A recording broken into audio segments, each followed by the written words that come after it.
Hello everyone and welcome inside Welland Stadium here today as we get set for a matchup between the Welland Jackfish and the Toronto Maple Leafs. Pre-game festivities just wrapping up. Ceremonial first pitch is complete on tropical night here at the ballpark. And a big game for both of these teams. Welland coming into play today with a 23-8 record.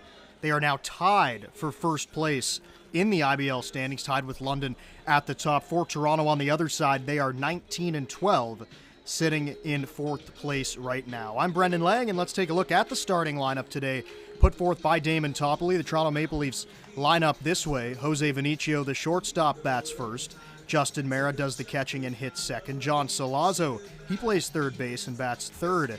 Connor Lewis is in center field, batting fourth. Dan Mara plays second base, he bats fifth. Damon Topley is at first base, batting sixth. Grant Tomaine is hitting seventh in left field. Dawson Parks is the designated hitter today. And then it's Greg Carrington rounding out the order and batting ninth, playing in right field for the Maple Leafs. And they will face the ace on this Jackfish staff, Jake Harford, making a Saturday start. Usually he's on the mound for those Thursday games. Rich Corrente got the start on Thursday, so Harford out there right now. Harford on the season, 8-1 record, most wins in the IBL.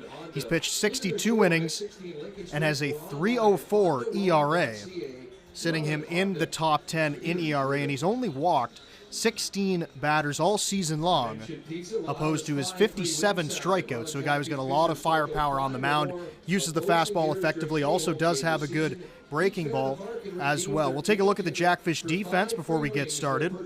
Hogan Brown plays in left field today. Gio Morello's in center, and Justin Gideon plays in right. Ethan Hunt is at third base. James Smybert does the duties at shortstop. Tyler Dupuis plays second, and Mateo Porcelato at first, with Sam Cocker behind the plate. So we are just about ready to go. Warm-up pitches are finished for Harford.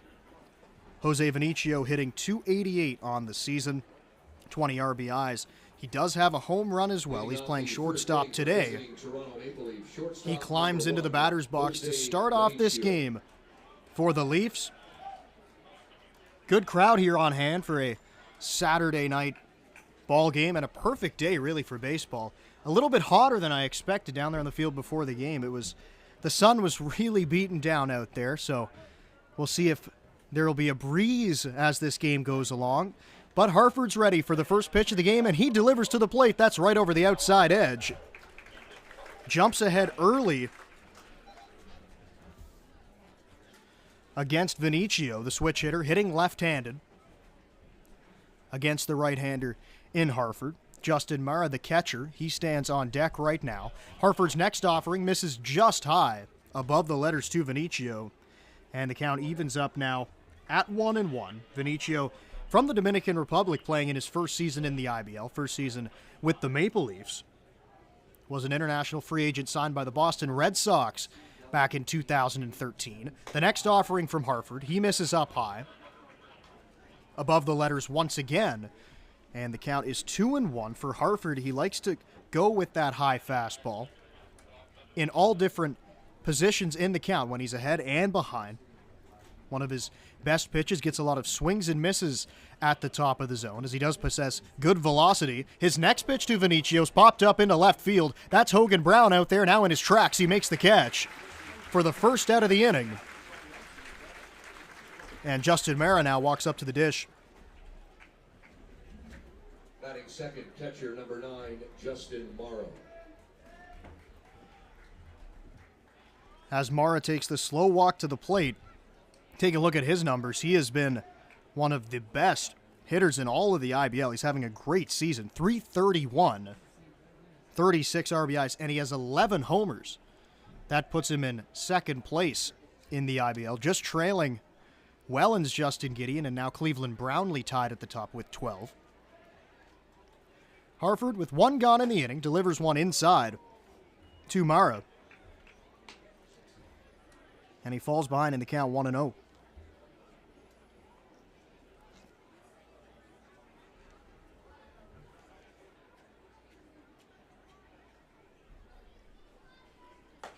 The 1-0 pitch went with a fastball. He got it right there on the outside.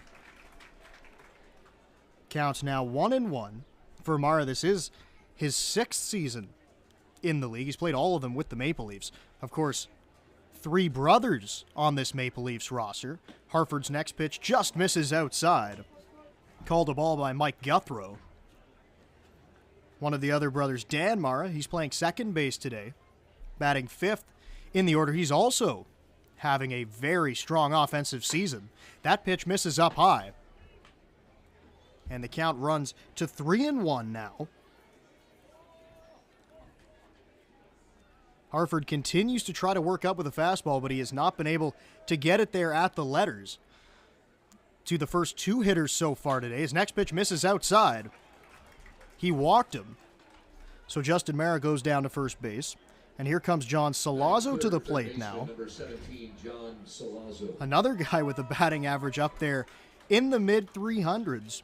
346 for Salazzo. So if you look down this lineup, it's really 1 through 7 that you really got to worry about, and a ton of power in this lineup too. Salazzo, another left-handed hitter. 3 left-handed hitters that Hartford's got to face. He lines a ball to left field, sinking quickly, but Hogan Brown comes in and makes the catch. Second play already today for Hogan Brown out there in left field, but he makes it easily, and that's the second out of the inning. And now it's the center fielder, Connor Lewis, coming to the plate.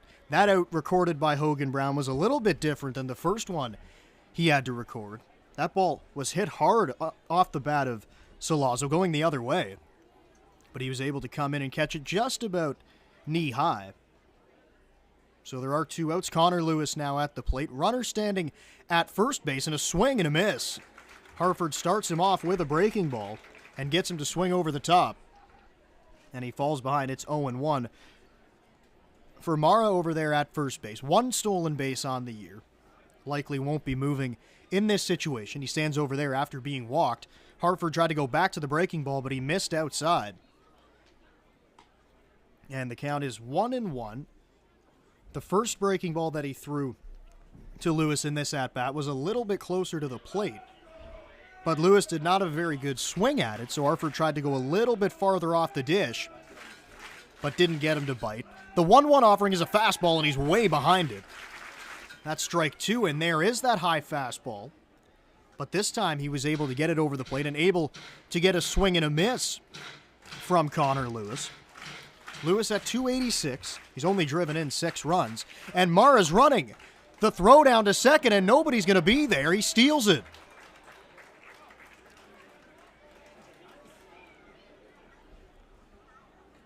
So mark that down as the second stolen base of the season for the catcher on the Maple Leafs, Justin Mara. And a bit of an odd play. It looked like really the Jackfish defense was not expecting him to be moving. And nobody covered the bag at second. The throw was right there from Cocker. It was a good pitch to throw on. It was a high fastball. Now the runner stands in scoring position. That's a breaking ball, tap back to the mound. Hartford gloves it. His throw's right there. Porcelado records the out at first, and the inning is over. So 1 walk. He moves into second base on the stolen base, but does not come across to score. No score after 1/2 of an inning. We go now to the bottom half of the first. Now, you're ready for your next big step. Niagara College is a proven leader among Ontario colleges. Our students are prepared to succeed and drive innovation locally and around the world. Our supportive student culture and state-of-the-art learning facilities help you achieve your dream. Choose academic excellence. Choose experiential learning. Choose career success. Choose Niagara College today. Visit niagaracollege.ca/. Radio. Don't worry, you can still listen to us. Download the Giant FM app and listen, or go to giantfm.com and click on the Listen Live player. No radio? No problem. Get the Giant FM app or listen at giantfm.com. Booked. Sport the fish today by Bottom visiting half the of the Welland first inning now. Jackfish coming up for the first time here today. Brian Essery's lineup will look like this. Gio Morello, who's been the leadoff hitter all season long, He's right back up there at the top of the lineup and playing in center field. Justin Gideon trying to get things going in a Jackfish uniform. He bats second, plays right field. And then it's Brandon Nicholson, the DH today, batting third. Sam Cocker bats fourth. He is the catcher. James Smybert, he plays shortstop and bats fifth. Ethan Hunt hits sixth, moving up a little bit in the lineup, playing at third base. Mateo Porcelato drops into the seventh spot at first base. Tyler Dupuis hits eighth at second base. And then it's Hogan Brown batting ninth and playing in left field. Brown getting back into the lineup here today. He did have a pinch hit at bat the last time the Jackfish played on Thursday. On the mound for the Maple Leafs here today, it's Angel Castro. 29 2/3 innings on the season for Castro. This is his sixth start of the year. And in those 5 previous starts, a 6.67 ERA. A pretty dependable guy in the rotation for the Maple Leafs. Only 8 walks so far this year. So a guy who will definitely be around the plate. I'm sure these Jackfish hitters are aware of that, and they will be swinging early and often against the starter. For Castro, this is his first year with the Toronto Maple Leafs, but he has a long list of professional baseball experiences we'll get into as this game moves along. Leading off the first inning for your Welland Jackfish, the center fielder, number 11. He was drafted in the 13th round by the Detroit Tigers after playing college baseball in the U.S. at Western Oklahoma State College. Does have some big league time as well.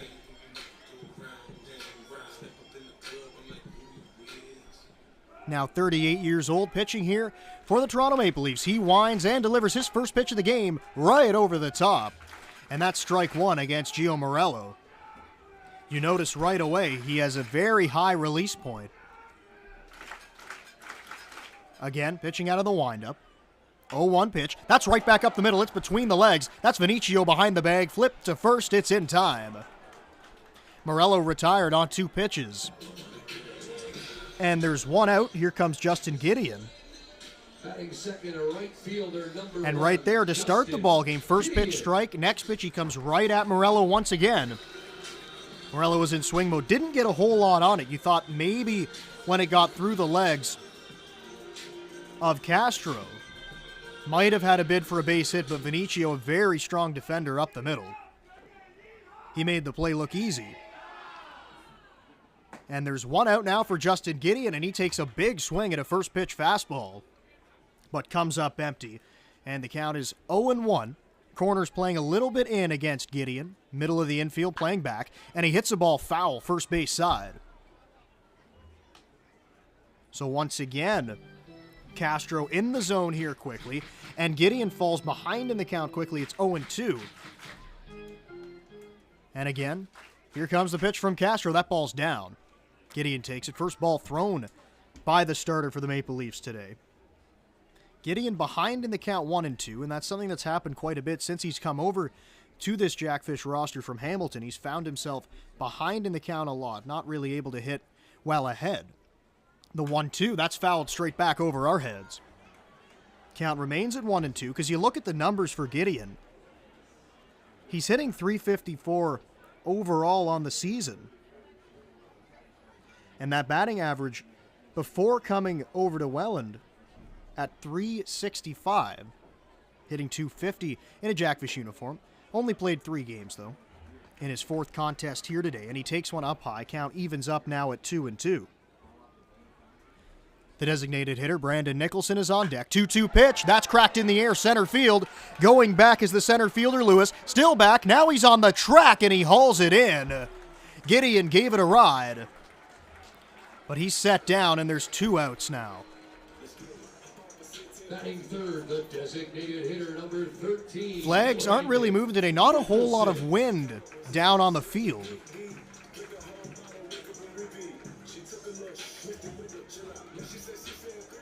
Off the bat, didn't know if that ball was going to get that far. Gideon thought he might have just popped it up into center field, but it just kept carrying and carrying towards the wall. And that ball's fouled straight back right above us. I thought that one was coming in here.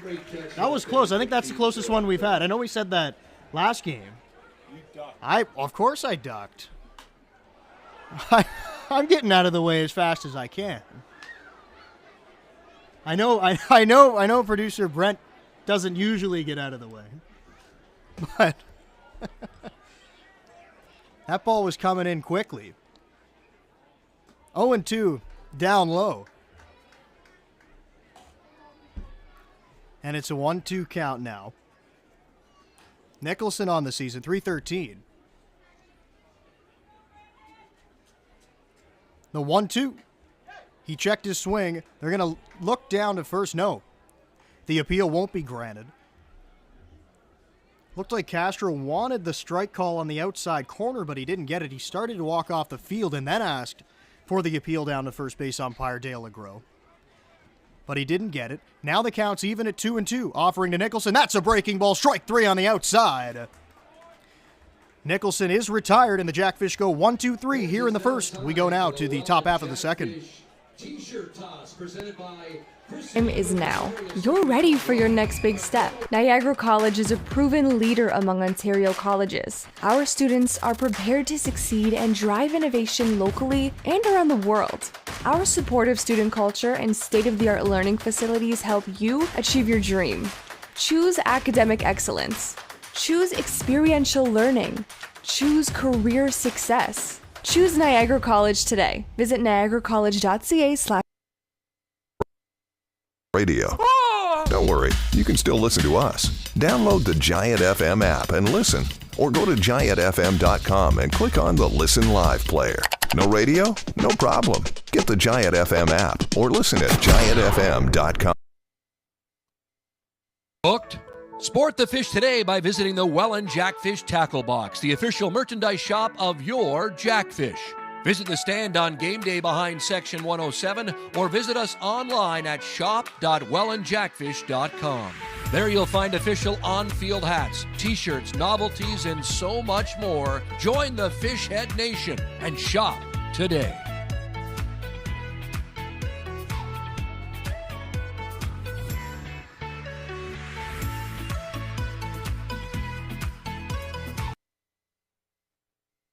Times when don't try this at home applies. I travel. I'm on the road a lot. Download the free Giant FM app and take us anywhere you want to listen to your hometown classics. Can listen whatever I want. You can't beat that. Get it now at Giant FM.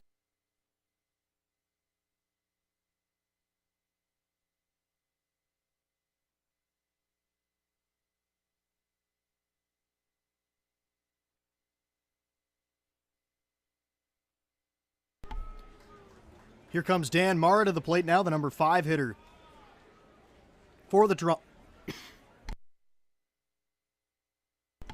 Toronto Maple Leafs. Playing at second base here today, Damon Toppoli is the man on deck. He plays at first base. First pitch of the second inning from Hartford. He misses outside. And it's 1-0 now. It is 5-6-7 due up. Of course, Toppoli on deck. And then Grant Tomaine, who plays in left field. He's due up third in this inning. Hartford delivers his next pitch, glances off the glove of Sam Cocker. That's ball 2. And this is something that we haven't seen a whole lot of from Hartford all season, is falling behind hitters. He did it, of course, back in the first inning to Justin Mara and walked him. Now he's behind 2-0 to the second baseman, Dan Mara. His next pitch is up high, and it's 3-0 now. See if he can zone it back in here and get back in this count. Don't want to lose the leadoff man. The 3-0 from Hartford. That's right there, over the middle of the plate. 3-1.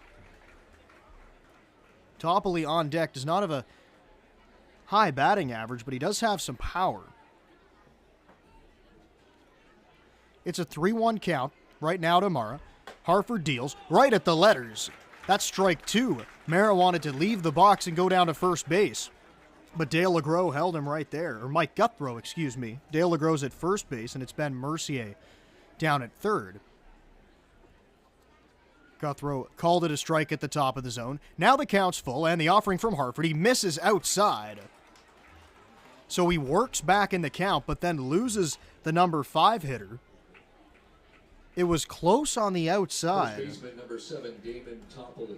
Possibly close to the outside corner, but Cocker didn't hang on to the ball, so a lot of the time when the catcher doesn't make the catch, the umpire usually won't call it a strike, and that was the case right there as well.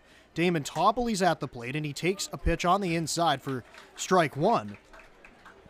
3 stolen bases for Dan Mara over at first base. He kind of bluffed a move towards second on that first pitch to Toppoley, but he held right there. Once again, he bluffs, and Toppoley swings and misses at a fastball up. And it's 0 inches. Usually you might do it here and there, but he did it twice. Not bluffing this time. It's hit in the air to right field. Moving over is Gideon towards the foul line. He'll get there and make the catch now into a slide. Hangs on for the first out of the inning. Gideon had a long way to go for that ball. Looked like it kept carrying and carrying into foul territory, and just at the foul line, he slid and made a nice catch. And it's huge to have a guy like Gideon playing in center field, in right field, someone who has played in center field his whole career. So he's able to cover a lot of ground out there as Harford misses the first pitch down low to Tamain. Tamain hitting .279 on the year. Batted up near the top of the lineup earlier on, but has now moved down into the bottom third. Running now, the throw down there, it's a good one, and they got him at second base. Dan Mara cut down. A perfect throw from Sam Cocker behind the plate. And it was a strike, so a 1-1 count now. Again, it was a very good pitch to throw on for Sam Cocker. It was a fastball high in the zone. He went up there, caught it, and uncorked a perfect throw right there to second base. So now 2 outs, and there's nobody on base as Tamain stands in the box and takes one up high. Had to duck a little bit. And it's 2-1 now. Dawson Parks, the DH, would get an opportunity if Tamain can find his way on base here. He sits ahead in the count right now, 2-1. Pitch on the way from Harford. Fastball right there for strike 2. Tamain wanted to go after it. He held off. But the pitch was called on the inside. He had a few words for the home plate umpire. Now 2 strikes as this Jackfish crowd getting into it, trying to get Harford through it. That's a breaking ball fouled away.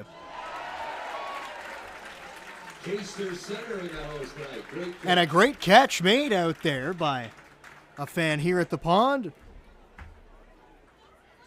Maybe they can give me a few lessons. It's a 2-2 count. Once again, Harford delivers. It's fouled away. Quickly shot down there to the first base dugout.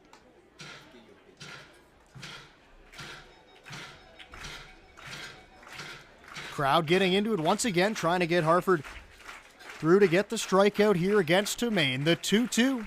Swing and a miss. He does get it. High fastball, ring him up on strikes. And the inning is over. Harford does allow the walk tomorrow, but he faces the minimum in the top of the second. Still no score. We go now to the bottom half of the inning. Now, you're ready for your next big step. Niagara College is a proven leader among Ontario colleges. Our students are prepared to succeed and drive innovation locally and around the world. Our supportive student culture and state-of-the-art learning facilities help you achieve your dream. Choose academic excellence. Choose experiential learning. Choose career success. Choose Niagara College today. Visit niagaracollege.ca/. Radio. Don't worry, you can still listen to us. Download the Giant FM app and listen, or go to giantfm.com and click on the Listen Live player. No radio? No problem. Get the Giant FM app or listen at giantfm.com. Hooked? Sport the fish today by visiting the Welland Jackfish Tackle Box, the official merchandise shop of your Jackfish.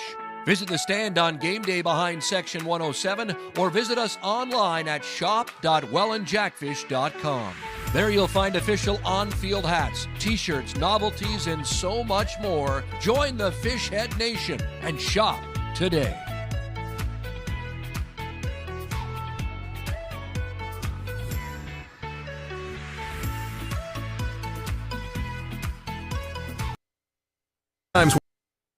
And don't try this at home applies. I travel. I'm on the road a lot. Download the free Giant FM app and take us anywhere you want to listen to your hometown classics. Can listen whenever I want. You can't beat that. Get it now at Giant FM. Home half of the second inning. It's the number 4 hitter, Sam Cocker, 4-5-6. Due up in the bottom half of the second after 3 up, 3 down in the first inning. For Angel Castro, trying to do the same thing here in the second as he faces Cocker. He gets one in on the hands, shoots it out there towards second base. That's picked up by Mara. His throw's in time. First pitch of the inning, 4-3 put out. And there is one out. That ball got really far inside on Sam Cocker.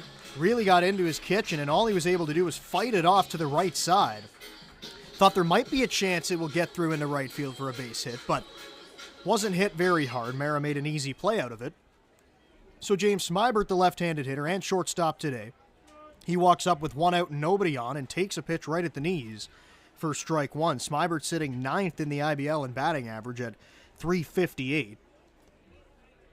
Does have some power as well. 3 home runs on the season. 0-1 offering to him. That ball's inside and low. Smybert had to lift his back leg to get out of the way. So he's now even in the count at 1-1. Ethan Hunt, the number 6 hitter and third baseman, he waits on deck. 1-1 pitch to Smybert. That ball's down.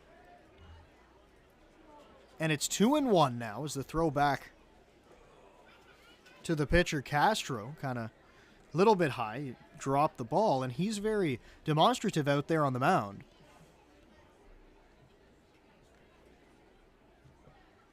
Showing a lot of emotion early on in this game. 2-1 pitch to Smybert. That ball's hit hard to second, but easy hop for Mara. Once again, his throw is in time. Once again, 4-3 on the putout, and there's 2 outs on 2 ground balls to the second baseman, Dan Mara. And now it is Ethan Hunt, the third baseman. 342 for him. He's also driven in 17 runs on the year. This is a guy, too, that did not start the season with the Jackfish, but he's been a big piece for them, not only at the plate, but his versatility on defense as well as he slashes 1 foul. Came to the team, started playing at third base, then moved to the outfield, played a lot of time in left field before the acquisition of Justin Gideon. As he fouls one at the dish, and it's 0-2 count, and now he's moved back to third, where he's really found a home, of course, with Gideon playing in the outfield every day. But anywhere that he's played very solid. He did play center field a bit in college, so used to the outfield, but is a natural infielder. He sits behind in the count, 0-2. That pitch is inside. Has to get out of the way.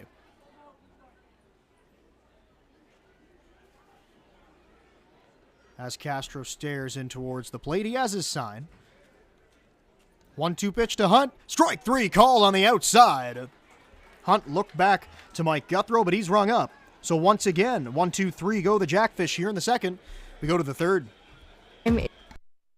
Now, you're ready for your next big step. Niagara College is a proven leader among Ontario colleges. Our students are prepared to succeed and drive. Or go to GiantFM.com and click on the Listen Live player.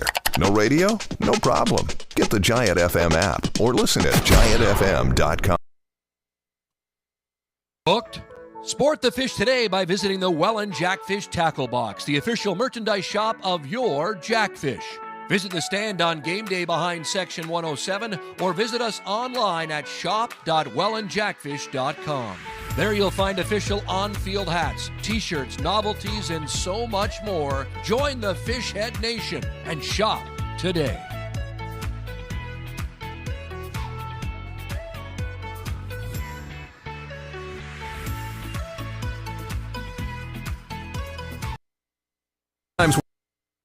And don't try this at home applies. I travel. I'm on the road a lot. Download the free Giant FM app and take us anywhere you want to listen to your hometown classics. Can listen whenever I want. You can't beat that. Get it now at Giant FM. Third inning now, this game moving right along as there's no score at this point. Both pitchers have been on their games early on. Neither side have given up a hit. Hartford has allowed 2 base runners, both coming on walks. And then Castro on the other side has not allowed a base runner from the Jackfish. They've gone 1, 2, 3 2 times so far today. Hartford starts off the third inning strong with a strike. He's facing the number 8 hitter in Dawson Parks. He's the designated hitter today, 250 on the year. Number 9 hitter Greg Carrington's on deck. That pitch misses outside. And it's 1-1. Again, Hartford does have good command, but when he seems to miss to his arm side with the fastball. He's now even in the count. And the 1-1 pitch, swing and a miss.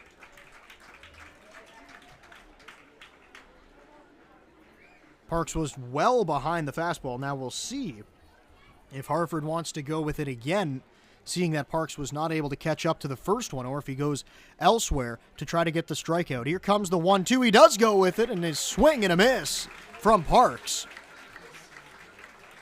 And there's 1 out now. The 8 hitter is set down on strike, so Hartford starts off the third inning the same way he ended the second inning, with a strikeout swinging. And now Greg Carrington, the right fielder today, comes up to the plate. Another left-handed hitter in this lineup for the Maple Leafs that Hartford will face off against. There is 1 out, nobody on base, and he misses up high to the number 9 hitter.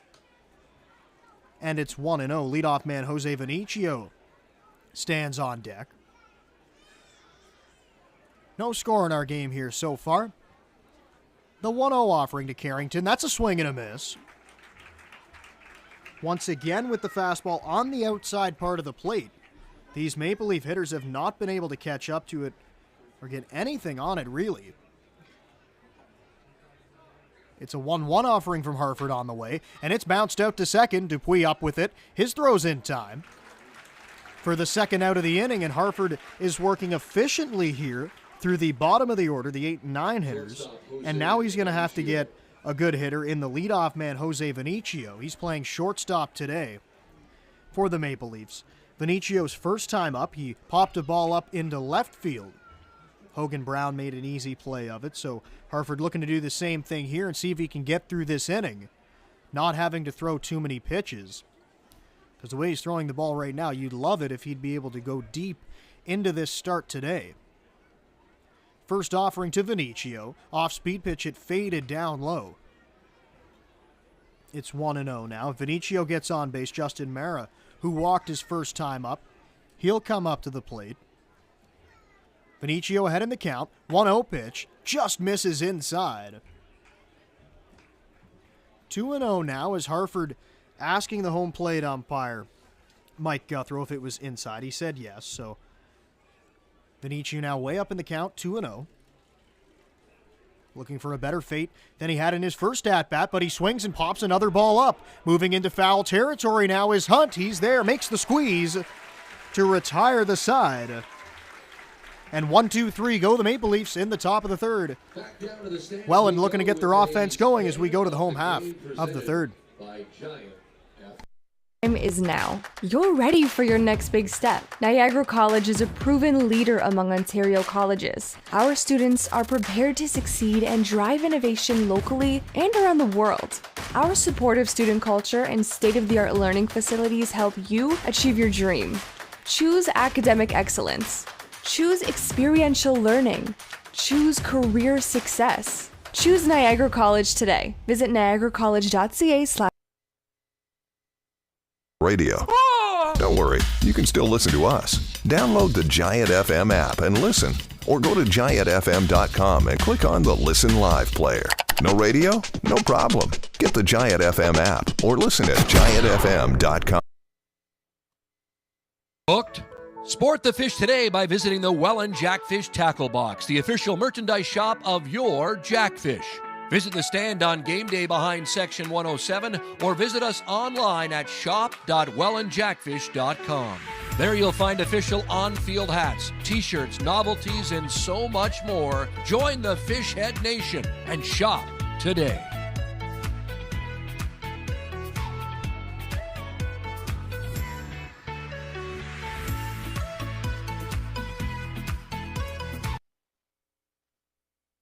Times when don't try this at home applies. I travel. I'm on the road a lot. Download the free Giant FM app and take us anywhere you want to listen to your hometown classics. Can listen whenever I want. You can't beat that. Get it now at Giant FM.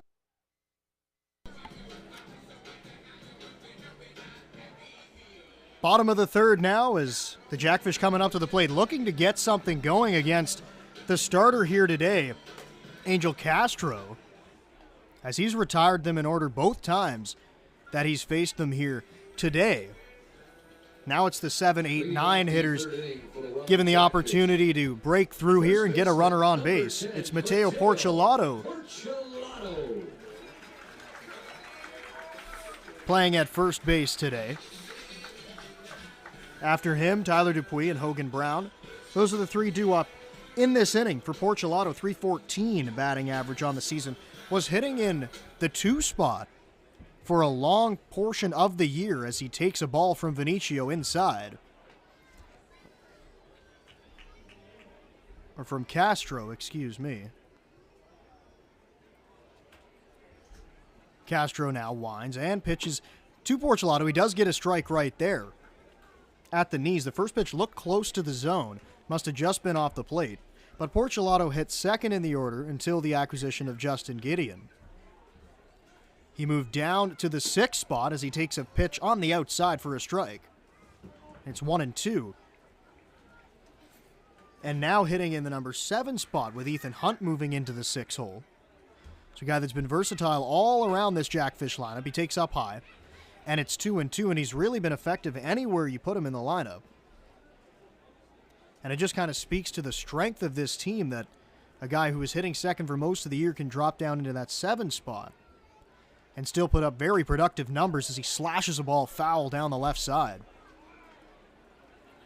The count remains at 2-2. He also has 31 RBIs on the season. That positions him in 8th place in the Intercounty Baseball League. It's an even count right now. 2-2, the pitch from Castro. That's popped foul once again.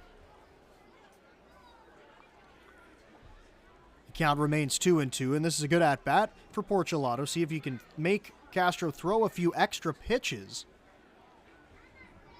and try to get one over the plate that he can do some damage with. Rocks and the 2-2. That's a breaking ball. Bounced out to second. Picked up by Mara. His throw's right there. One gone. Porcelato grounds out to second base, and now we've seen 3 ground balls to the second baseman, Dan Mara. Number 6, Tyler Dupuis.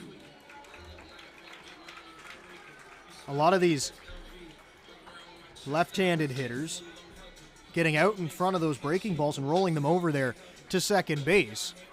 So we do know Castro has pretty good velocity coming from the right side, so when he throws something off speed, these lefties are way out in front, and Dupuis hits a ball in the gap. That ball's going to get down. Dupuis hustling around first. He's on his way to second. The ball bounces off the wall. Big turnaround second, but he stops right there.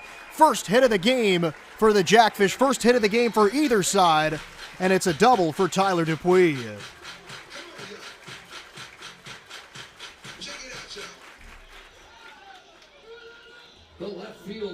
That ball was stung in the gap off the bat of the Jackfish second baseman.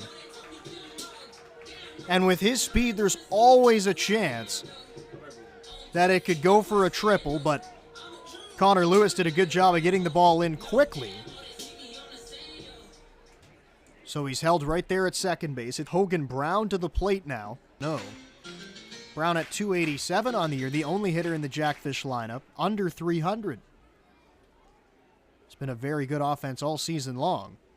A little bit of a longer pause this time from Castro. Now he spins and throws back to second. Dupuis back. On the first pitch of the at-bat, he kind of lifted his leg while looking at the base runner at second base. Thought he might do an inside move, but then delivered it to the dish. This time he does pick towards second. Dupuis was back easily. Now Hogan Brown in a 1-0 count. He slashes one foul. Left side towards the Jackfish bullpen. Even now 1-1. You could tell he was a little bit behind on the fastball.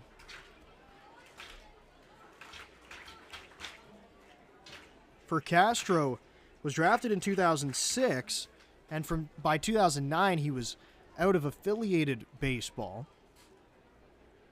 Played in many different professional leagues. That ball's hit to third base. Tough hop. Knocked down by Salazzo. Now throws it, and it pulls the first baseman off the bag.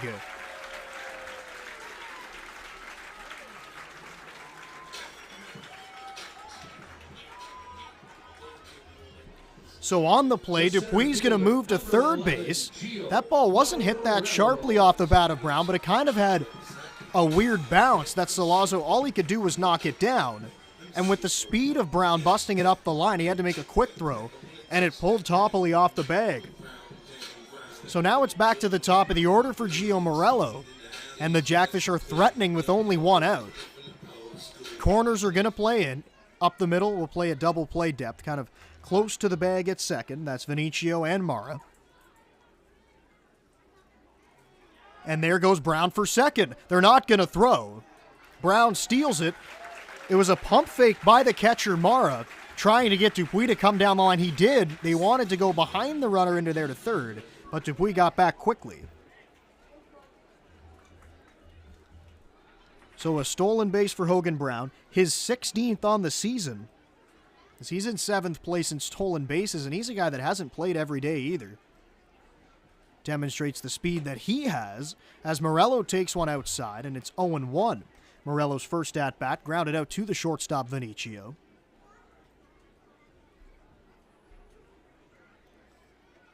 Castro's now going to pitch out of the full windup with the runners on second and third. Swing and a miss from Morello. Pitch was high. He went up the ladder to swing at it, and he was visibly frustrated with himself. He's behind now 1-2. But back to the pitcher, Angel Castro. Played in the American Association, also in the Mexican League, and played professionally in Japan. Pitch misses up high. 2-2 now. And he's represented the Dominican Republic twice. Once in 2011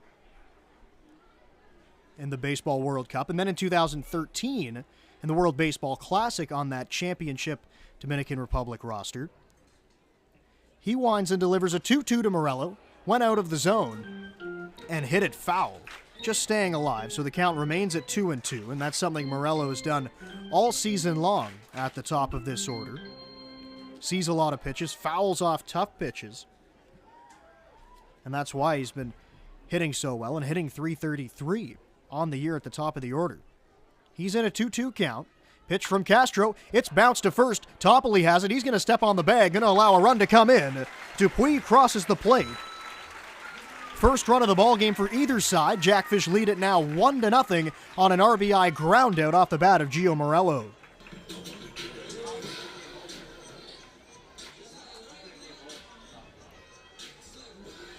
Was a little bit surprised to see Toppoli take that to the bag instead of throw it to the plate. They were playing with the corners in for that exact situation. And with one out and the speed at third base from Dupuis, of course they had the contact play on. As Gideon pops a ball into foul territory, Salazzo looking at it, but it'll drop into the seats. The contact play was on, and once the ball was bounced to first, thought Toppoli would come up throwing to the plate, but he made the decision just to take it to the bag. I guess early on in the game, don't want to risk anything. Get the shore out, and that's exactly what he did.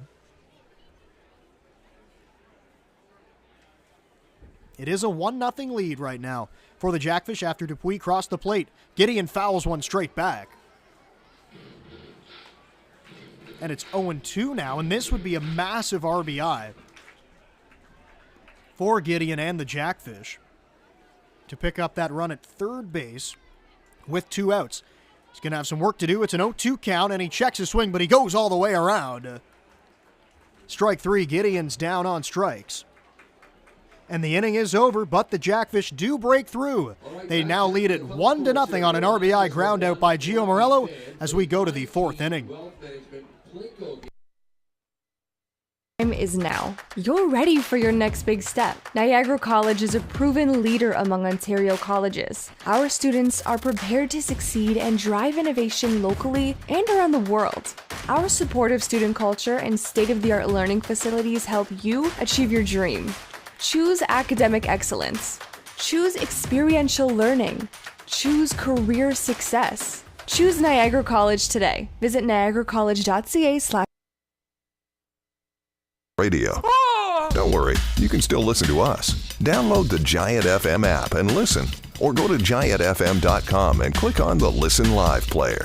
No radio? No problem. Get the Giant FM app or listen at giantfm.com. Hook. Sport the fish today by visiting the Welland Jackfish Tackle Box, the official merchandise shop of your Jackfish. Visit the stand on game day behind Section 107 or visit us online at shop.wellandjackfish.com. There you'll find official on-field hats, t-shirts, novelties, and so much more. Join the Fishhead Nation and shop today.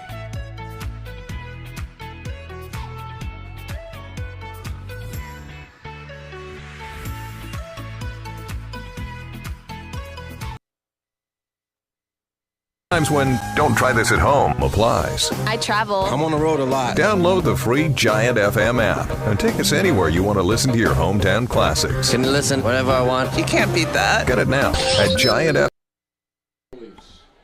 Justin Mara to the plate to start off this fourth inning after the Jackfish took the lead in the bottom half of the third.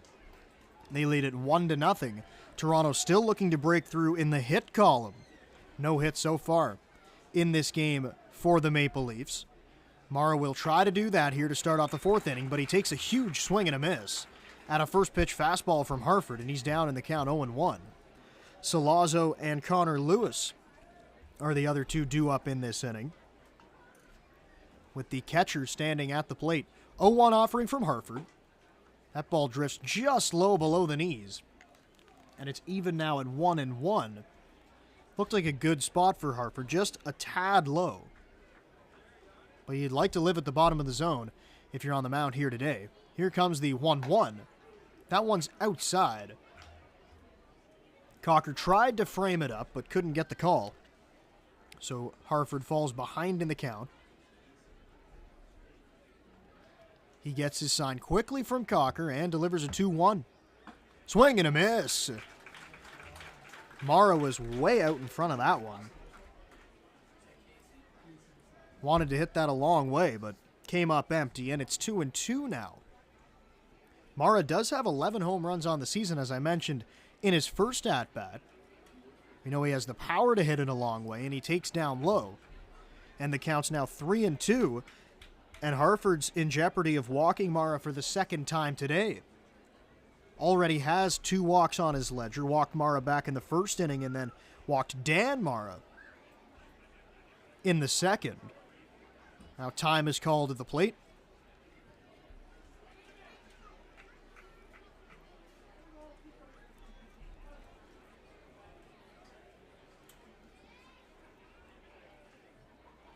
The 3-2 offering on the way from Harford.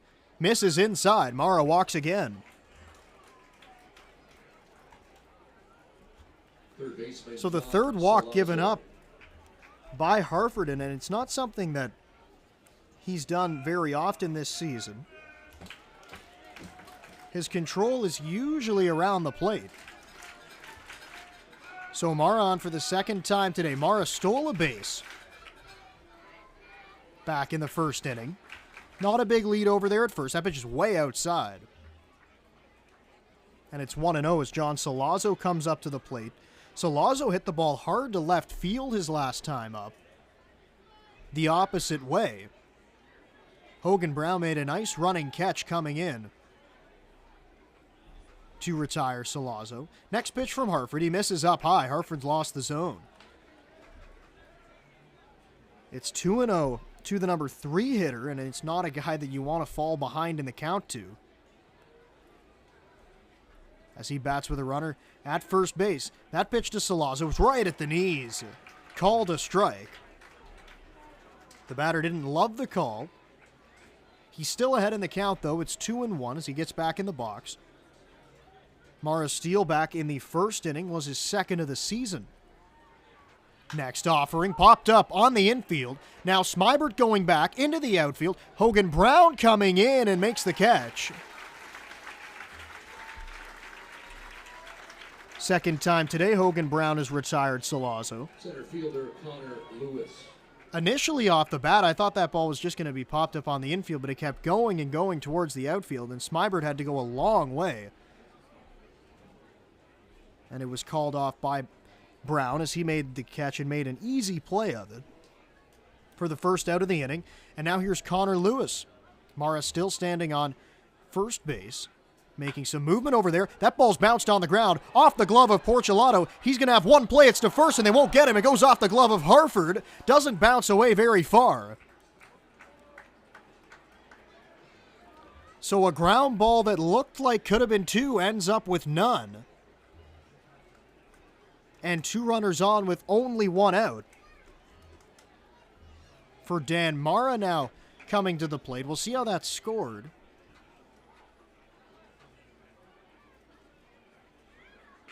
Second baseman Dan Morrow. No hit has gone up on the board yet.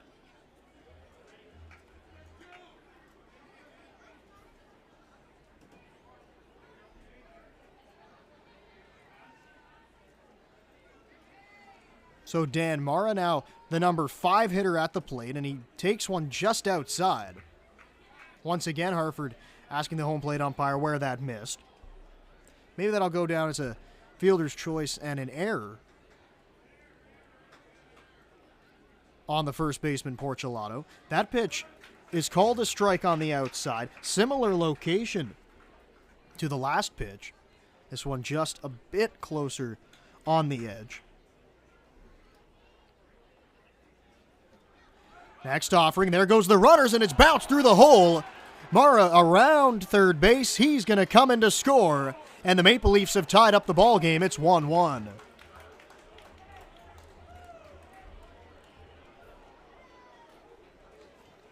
So Dan Mara drives in his brother, Justin Mara, to knot this ball game up. And now a mound visit as Brian Essery's out of the dugout to have a chat with his starting pitcher and his entire infield. Now, the runner from second base was moving on the pitch, and if he's not running, that ball's probably an out. Hit right at the third baseman, Ethan Hunt, but because Hunt was covering the bag at third, he had to vacate his position, and that's exactly where the ball was hit. So not really a traditional hit and run. You usually don't see them with a runner moving from second to third, but it kind of works out in that way for the Maple Leafs. And it does net them their first run of the game. And a big response from them after giving up the first run of the game and trailing after the bottom half of the third to come up to the plate in the top of the fourth and get that run right back is big for them. So on the play, Lewis moves in to second base.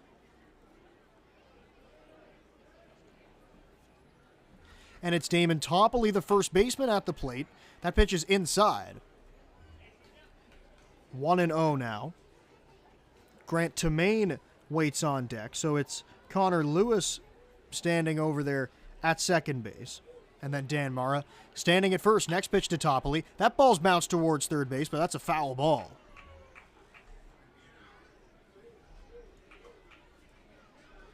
One on Toppoli now. The last time the Maple Leafs first baseman came up to the plate, he popped a ball up down the right side, and Gideon made a nice sliding catch on it. And Harford's right there with a breaking ball to get the strike, and the count's 1-2 now on the Maple Leafs first baseman.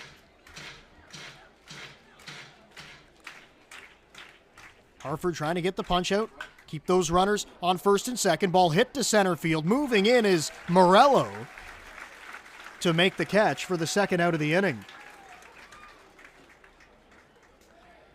Ball was hit hard off the bat. Initially may have looked like it was going to drop in front of him, but Morello has great closing speed. He got there and then almost had to take a few steps back before making the catch as Grant Tomaine walks up to the dish. And that's always one of the most difficult plays to make, is the ball hit right at you or right over your head. Cross the diamond to retire Tomaine and end the inning. Sparkling defensive play by the Jackfish third baseman to get Harford off the field. It's 1-1 after 3.5 innings as we go to the bottom of the fourth.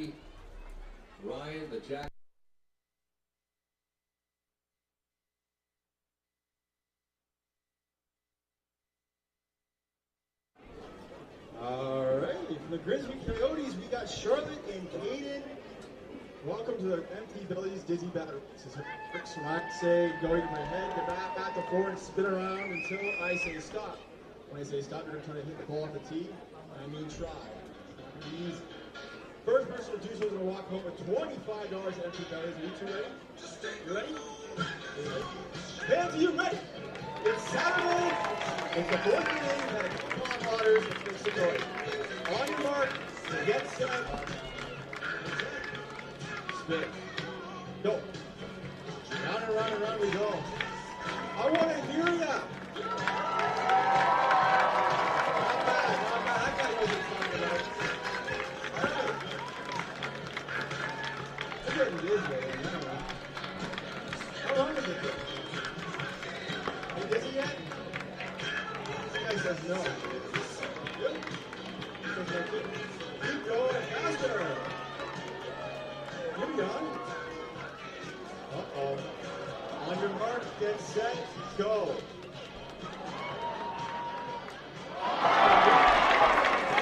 Congratulations, Charlie. You're over $25. That's a nice. Sign her up. Sign her up.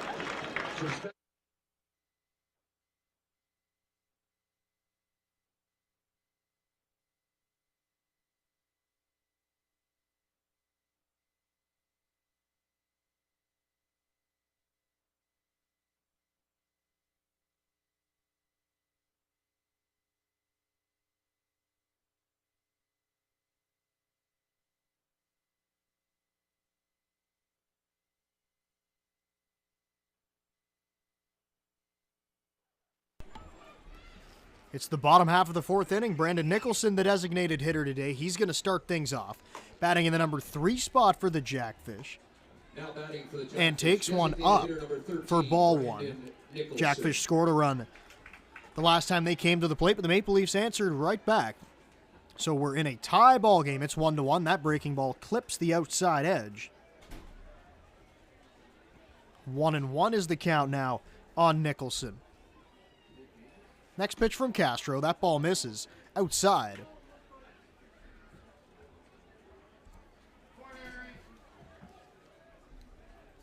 Two and one. Nicholson ahead in the count now.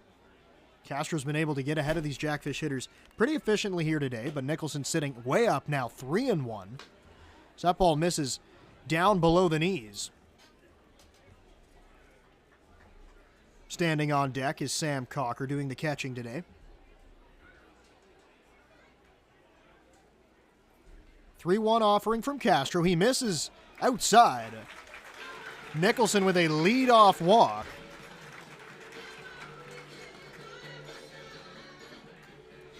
And now Sam Cocker gets an opportunity to hit with a runner on base. He led off the second inning and grounded out to the second baseman, Dan Mara. Looking for his first hit of the game. And Nicholson, standing at first base, leads the IBL in stolen bases with 37. So he takes a big lead off of the base. Throw over there, not in time. Nicholson dives back. Castro did a good job of hanging onto the ball there. Let Nicholson get a little bit further off the base before throwing over. It was a close play. Nicholson takes his lead once again. Not as big this time, and Castro delivers to the plate, misses down low. As he looks in towards the home plate umpire, Mike Guthrow. But he falls behind to Cocker 1-0, and he's lost his control a little bit here in this fourth inning. Maybe a little bit worried, too, about that runner over there at first base. Castro hangs onto the ball again and throws over. He's really taking a long time with the ball in his glove. And usually with a runner on base, you want to kind of vary those times, wait a little bit longer sometimes, pitch quicker other times so the base runner can't really get a good read on what you want to do. Nicholson's not moving, and Castro pours one over for the first strike here against Cocker. So Angel Castro now evens up the count, 1-1.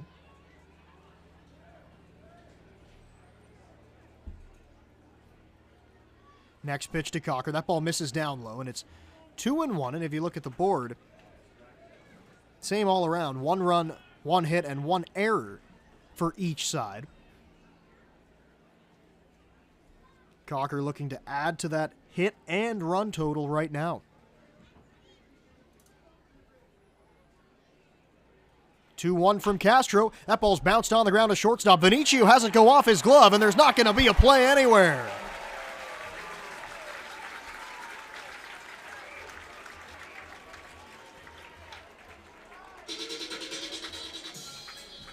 So Cocker reaches first base on the error. Number 23, James Smybert.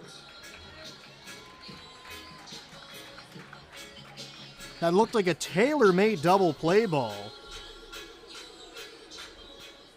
Out to the shortstop, Vinicio, but he just kicked off the heel of his glove. And he wasn't able to get an out anywhere. So now it's James Smybert. He's going to hit with runners at second and first. Corners are going to play in again. First offering to Smibert's fouled straight back. 0-1. To the Jackfish shortstop for Smybert. He's driven in 21 runs this season. Has hit around the number 5 spot most of the year. He's behind in the count right now on Castro. Now he squares around a bunt and he bunts it foul. It's 0-2, and that's not something you see a lot from James Smybert. He's got great ability to hit the ball. He also has good power. Not somebody that you'd necessarily think would drop a bunt down, especially, too, with all the speed on this Jackfish team. He's not one of the guys with the top speed on the team. So he's now behind in the count. 0-2, he's going to have to try to battle and get these runs in. As they stand out there on first and second. Pitch to Smybert. That ball's flared out to right field, and it's going to drop in fair territory, being held around third base as Nicholson as the throw comes in quickly. James Smybert dunks one into right field, and the bases are loaded for Ethan Hunt. Third baseman, number 25, Ethan Hunt. So a walk, an error, and a base hit. Had the bases loaded with nobody out. It's the Jackfish third baseman getting an opportunity to hit, and right now, this is the inning where you really want to blow things open. Have been given a great opportunity to do so. After kind of going punch for punch through the first third of this game. It's a 1-1 game right now. First offering to Hunt. That gets in on his hands, and it's bounced up the middle for a base hit. Nicholson's in to score. Cocker's being waved around third. He scores without a throw. RBI base hit for Ethan Hunt, and the Jackfish lead at 3-1.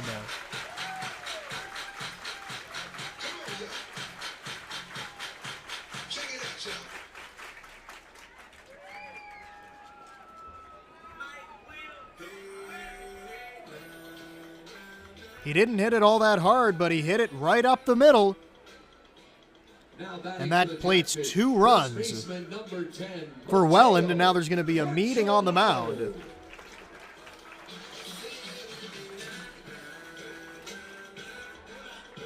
First time really this game that the Jackfish have been able to get to Castro.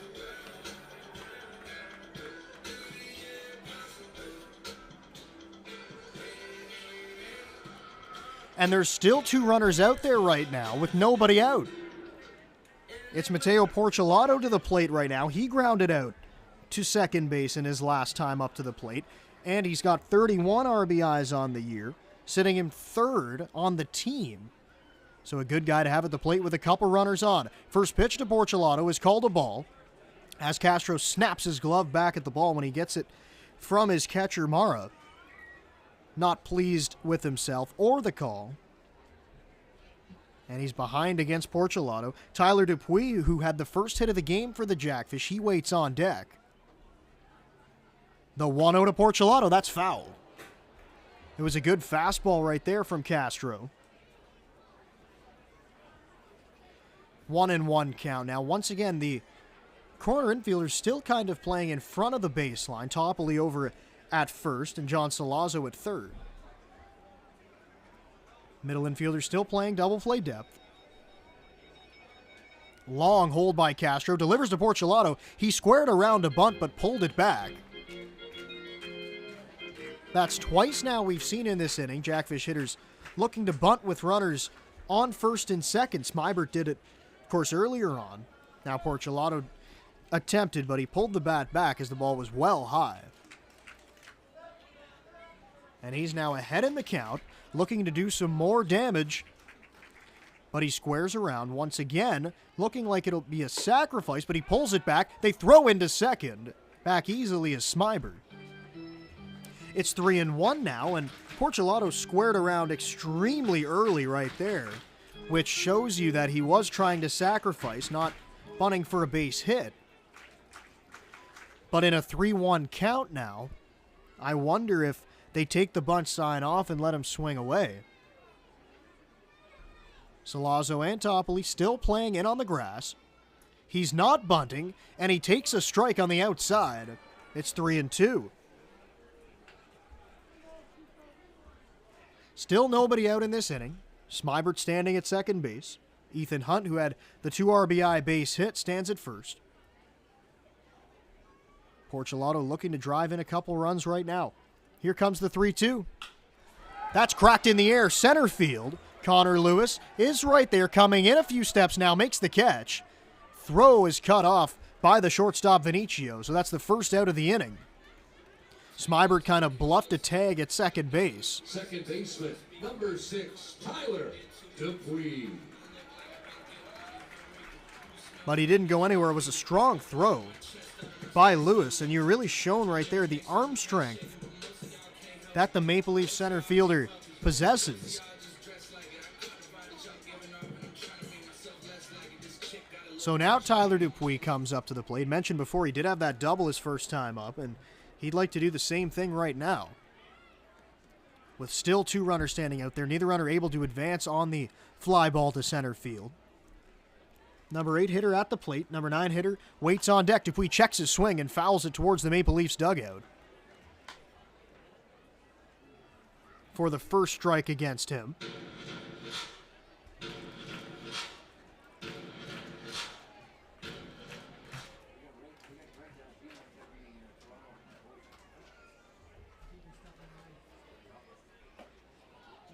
Next pitch from Castro to Dupuis. It's inside. Dupuis had to jump out of the way of it, so the count evens at 1-1. Dupuis coming into play today hitting .308 on the year. That batting average will move up a few points with the third inning double that he hit. Dupuis swings and fouls one back to the screen. And he falls behind now 1-2. He had a big swing at that ball. Just wasn't able to put it in play, but it was a good pitch to hit. So now he's just going to try to battle, get a ball in play, see if he can shoot one through a hole somewhere. There is a big hole on the right side of the infield. Dupuis swings and fouls it away once again. Putting up a good battle right now, and it's back-to-back innings that Castro has had to throw a few extra pitches now. Of course, he also did get a ground ball to the shortstop off the bat of Cocker that was booted out there. There is only 1 out in this inning. Offering to Dupuis. Strike 3 right there on the outside. So he's set down looking. First time Dupuy's been retired today, and now it's going to be up to Hogan Brown, the left fielder. And yeah, the Jackfish have gotten 2 runs. They lead it 3-1, but still 2 runners standing on base. This would be a massive 2-out hit for Hogan Brown, because this Toronto offense can strike at any time. Got to keep adding on wherever you can. Runners take their leads. First pitch to Brown. It's fouled away right side. Once again towards the Toronto dugout, and it's 0-1. Brown has driven in 14 runs this year. Again, not playing on an every-game basis. Looking to add to that total right now. Castro looks and he's got his sign. Comes set at the chest. Looks back at the runner a few times. And now delivers towards the plate. And Brown hits a ball to center field. Coming in is Lewis. Now coming in is the left fielder to Maine. He's there to make the catch. To finish off the inning, 2 runs come across the plate for the Jackfish on a big RBI single from Ethan Hunt. And they lead it now 3-1 as we go to the 5th inning.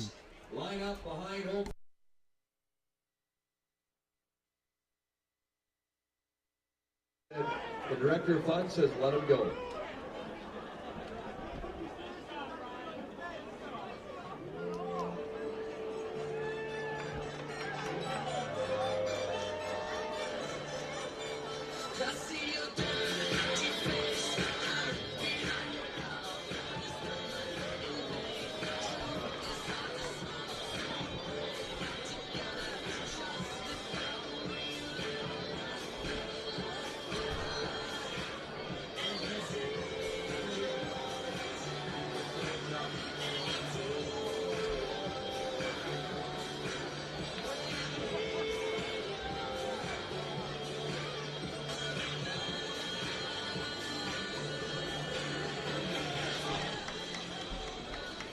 Rye Guy could be a record tonight. This could be a record at the pond tonight. It's a bit of chaos down here. I'm not gonna lie to you. Uh-oh. Down goes one.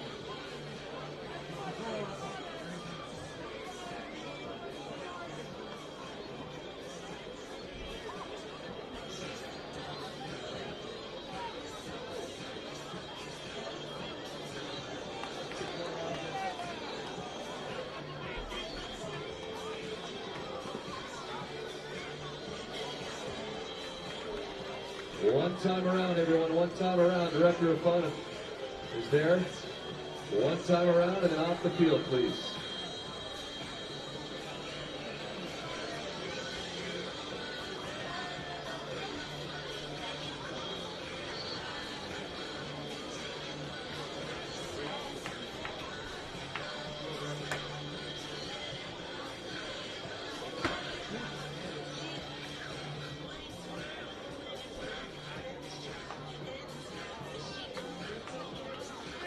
Fans, the 5th inning of Welland Jackfish Baseball is presented to you by Peak Performer Realty, your hometown realtor. Visit Stephen Kanjar online at movingniagara.com.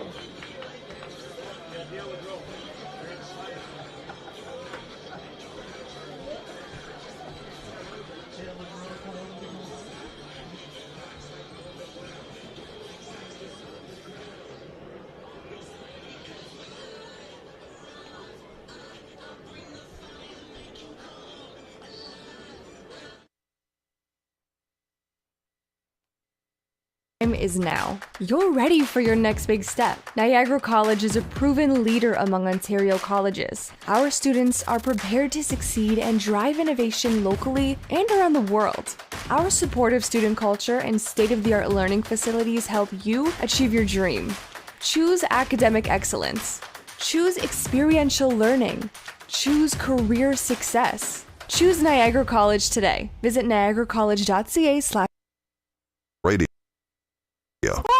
Don't worry, you can still listen to us. Download the Giant FM app and listen.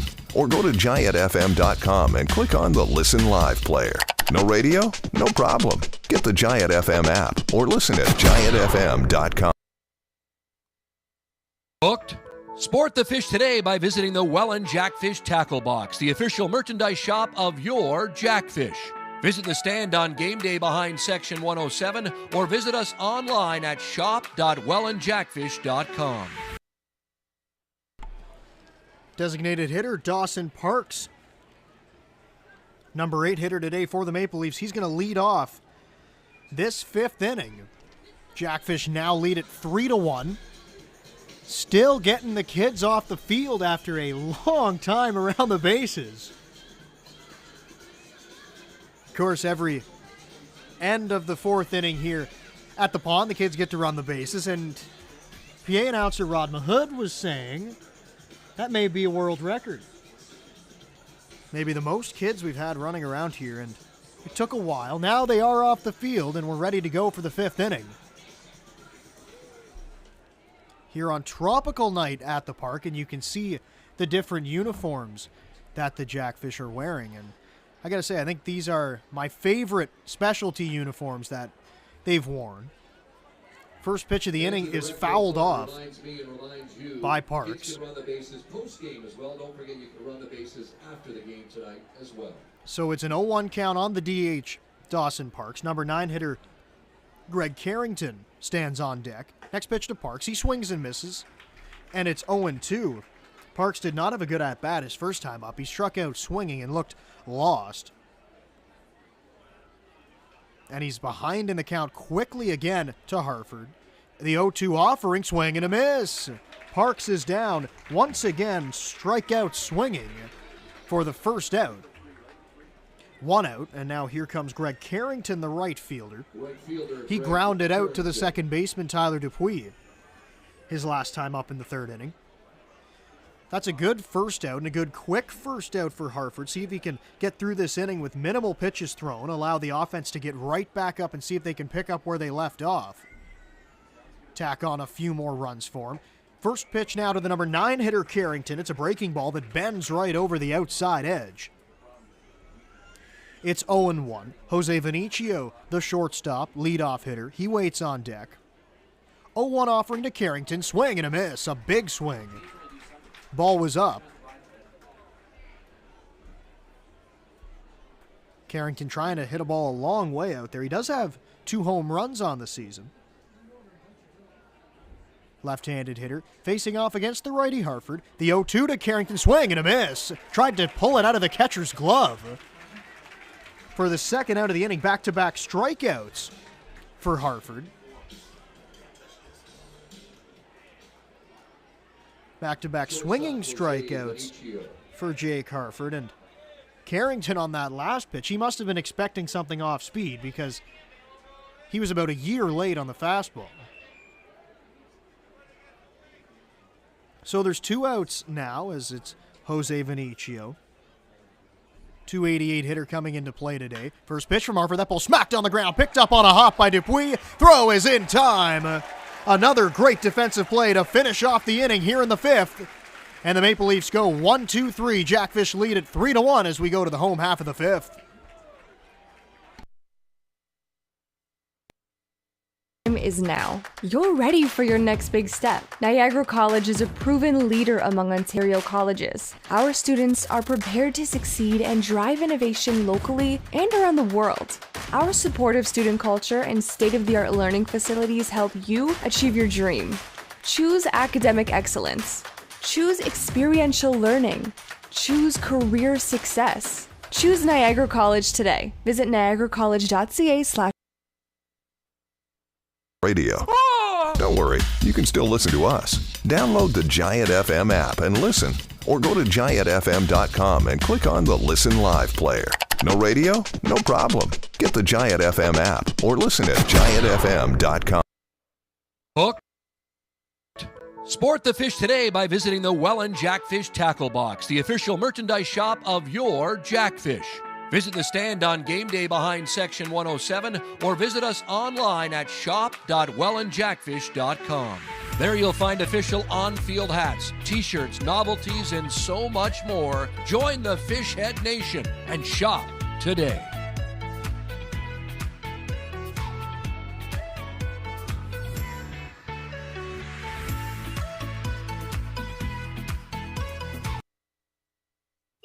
For those times when don't try this at home applies. I travel. I'm on the road a lot. Download the free Giant FM app and take us anywhere you want to listen to your hometown classics. Can you listen whenever I want? You can't beat that. Get it now at Giant FM.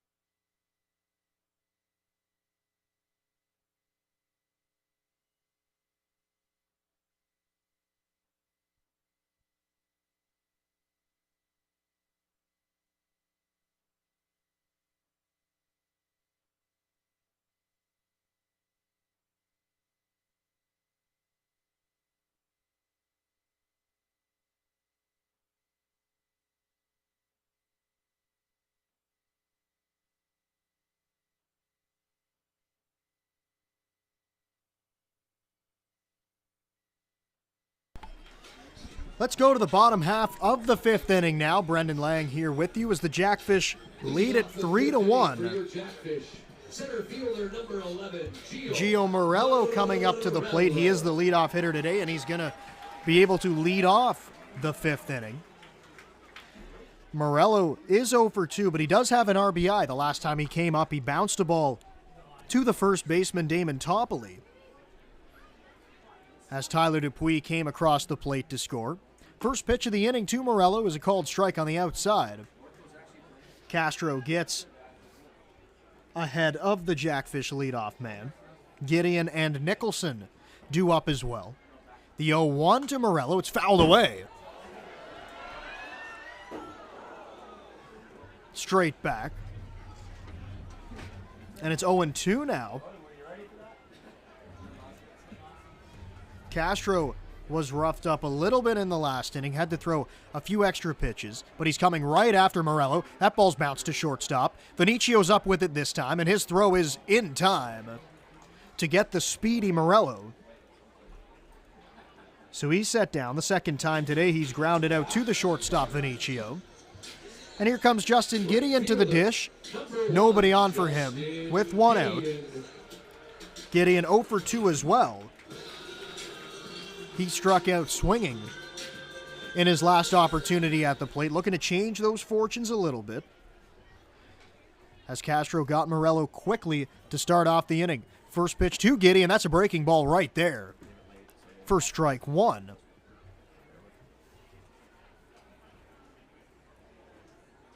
He's been able to get that breaking ball over the outside a couple times now in this outing. Gideon fouls one straight back. He went with the fastball there.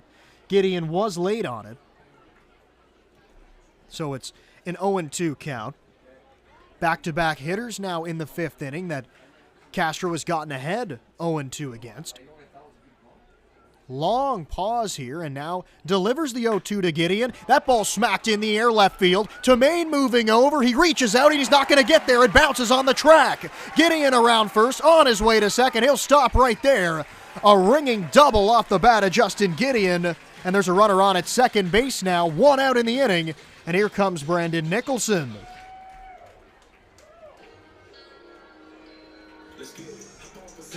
That's the swing you're used to seeing from Justin Gideon. Showing a lot of power even to the opposite field. You remember back in the first inning, Gideon gave one a ride to center field. That Connor Lewis made the catch at the track. This time, he gets one down in the gap. And he's in scoring position for Brandon Nicholson. Nicholson with 33 RBIs on the season. That is the best on the team and 6th in the entire IBL. And he swings and misses at a first pitch from Castro. And he's behind 0-1.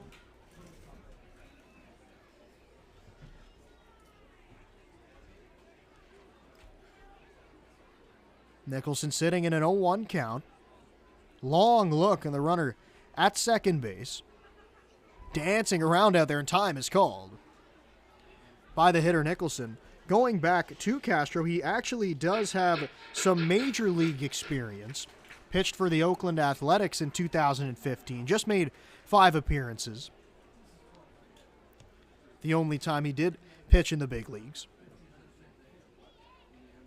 Another long look at second base as Gideon continues to dance around out there. Now he delivers it to Nicholson, and he misses inside. Evened up the count at 1-1. In those 5 appearances with the Athletics, did have an ERA of 2.25.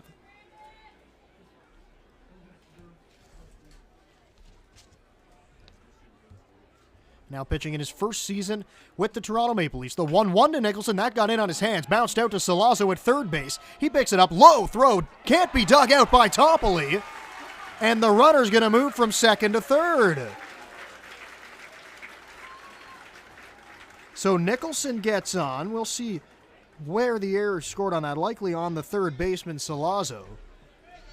Catcher number 16, Sam. It's a bad throw across the diamond, kind of bounced in the middle of the grass, and usually those are the plays that a first baseman is expected to make, especially when it's a long hop like that was. But Toppoli couldn't come up with it, so there's runners at the corners now, and again, good base running by Gideon to read that throw. Notice it was going in the dirt, and then he was able to move up. So runners on the corners. First and third. Justin Gideon at third. Brandon Nicholson at first. And Sam Cocker to the plate. He reached on an error when he went to the plate last. So he is 0 for 2 officially. Also grounded out to the second baseman, Mara. Nicholson's running, and the throw down will be in time. Now they got him in a rundown. Nicholson heading back towards first. Now they throw to the plate, and they get Gideon at the plate. Gideon doesn't like the call, but he's cut down trying to score a run as the Jackfish try to steal a run against the Maple Leafs. But that's the second out of the inning. And that is exactly the play that the Jackfish were trying to run, where Nicholson starts and stops about halfway and tries to get in a rundown long enough for the runner to be able to come in from third base. But it did not pan out as a strong throw gets Gideon at the dish for the second out of the inning. Nicholson leaning, now a throw over there to first, but he's back easily.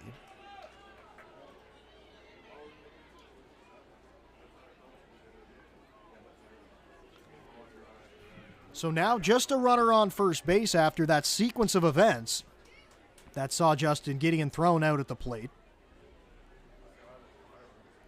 1-0 count on the Jackfish catcher. Once again, Castro taking a long time before throwing over there to first base, and Nicholson's back easily. 2 outs in this inning. Nicholson takes his lead. Castro holding the ball. Now he does deliver. Nicholson's running. The throw down's not going to be nearly in time. Nicholson steals the bag. And that was a ball at the plate as well. So now with Brandon Nicholson standing in scoring position, Cocker's ahead in the count 2-0. There are 2 outs in the inning, and it's James Smybert waiting on deck, hoping to get an opportunity to hit in the bottom half of the 5th here.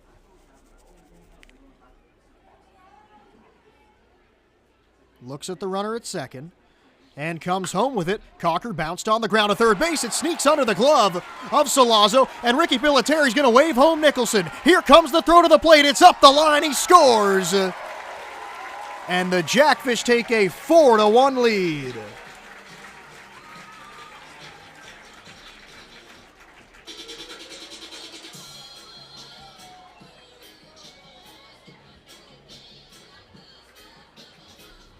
So another error on John Salazzo out there at third base, and he has had a tough time today.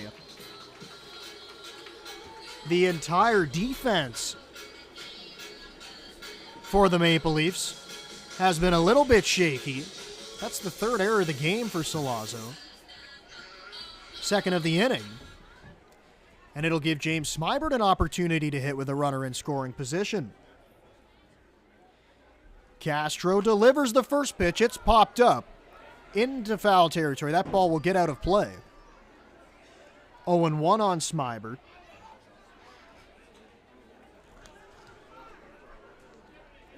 Smybert had a hit into right field his last time. Didn't hit it all that hard, but got it over the head of the first baseman, Topley. And the second baseman, Dan Mara, wasn't able to get there either. That loaded up the bases at the time last inning. Smybert swings and misses at a fastball that time. And it's 0-2 now on the Jackfish shortstop. Ethan Hunt stands on deck, and Ethan Hunt has driven in 2 runs in this game, has the biggest hit so far in the game for Welland. But Smybert's in an 0-2 count. He takes up high. It's 1-2 now. Castro still ahead in the count.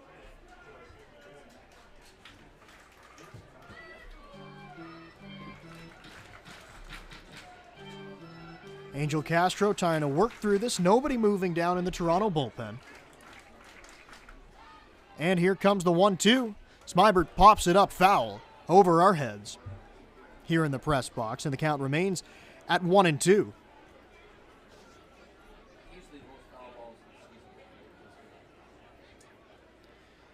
Smybert has 21 RBIs on the year, looking for his 22nd with that runner in scoring position. That's Sam Cocker out there, and it's fouled away once again. Count stays right there at 1-2, and now Castro has really had to throw a lot of pitches in this inning. And his defense has not helped him out, as I alluded to earlier.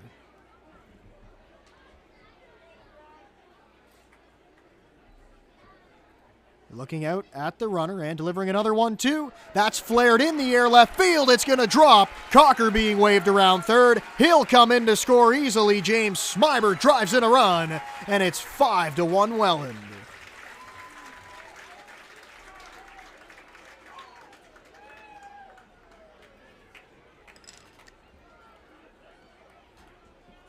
The beat goes on for the Jackfish. Another base hit. 25, Ethan Hunt. That one was kind of dropped into no man's land. Nobody really had an opportunity to make a play on that one. Cocker scored easily from second base as he was moving on the crack of the bat with 2 outs. So now Ethan Hunt will get an opportunity to hit in this 5th inning. Had 2 RBIs back in the 4th, and he fouls one away. There is shadows on the field right now. The hitters are standing kind of in the shade, and the pitcher and the fielders are in the sun, which a lot of the times will make it difficult for the hitters to see the pitches and see the spin on the ball, as that's a breaking ball taken outside. It's 1-1. But for the Jackfish in this inning, it really has not proven to be troublesome for them. And Ethan Hunt sits in a 1-1 count. That's another breaking ball right there on the outside. It's called a strike, and it's 1-2 with James Smybert standing over at first base. He's got 3 stolen bases this year. Hunt behind in the count, 1-2, and the offering from Castro. High fastball popped up to left field. Tamain coming in. Vinicio going out. Tamain calls him off and makes the catch to end the inning, but the Jackfish do score twice.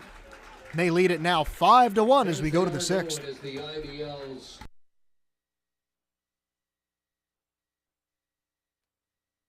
Time is now. You're ready for your next big step. Niagara College is a proven leader among Ontario colleges. Our students are prepared to succeed and drive innovation locally and around the world.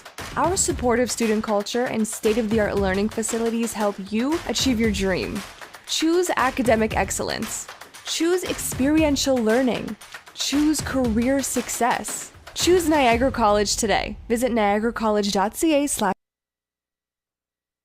Radio. Don't worry, you can still listen to us. Download the Giant FM app and listen.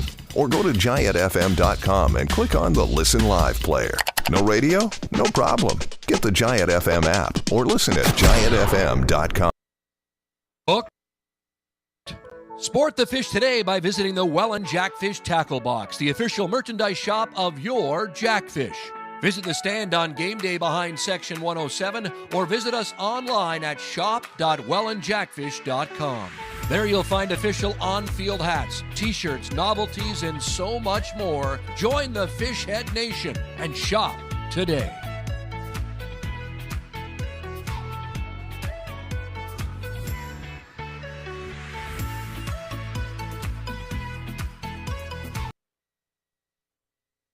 Times when don't try this at home applies. I travel. I'm on the road a lot. Download the free Giant FM app and take us anywhere you want to listen to your hometown classics. Can listen whenever I want. You can't beat that. Get it now at Giant FM.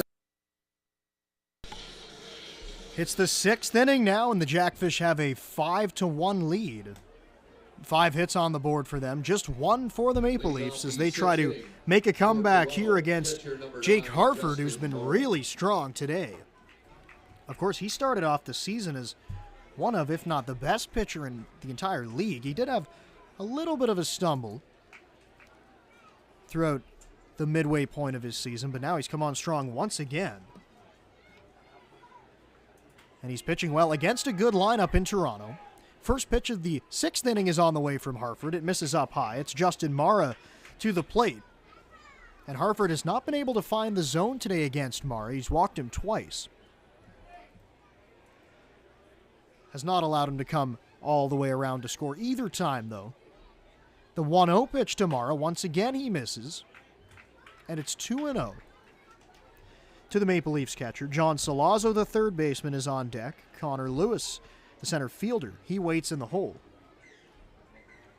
So officially 0 for 0 in this game for Mara. The next pitch is swung on and missed.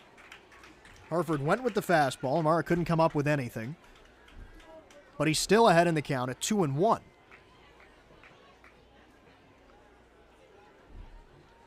And if there is somebody that you're going to pitch around in this Toronto lineup, Mara may be the guy to do it too. As the 2-1 offering is inbound from Harford. He misses inside, and it's 3-1. A guy who has a very high batting average, but also with power and the ability to drive in runs.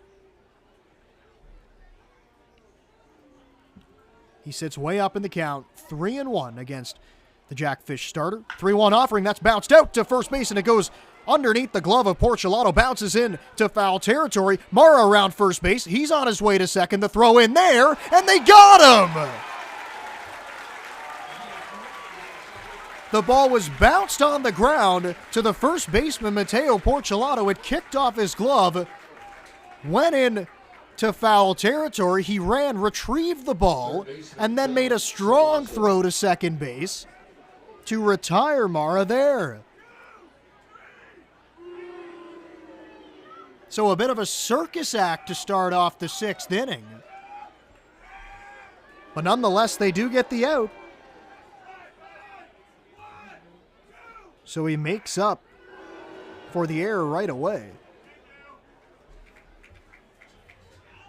It's John Salazzo to the plate, and he's going to get an opportunity to hit now. 1 out in this inning. Nobody's on base. With Connor Lewis waiting on deck.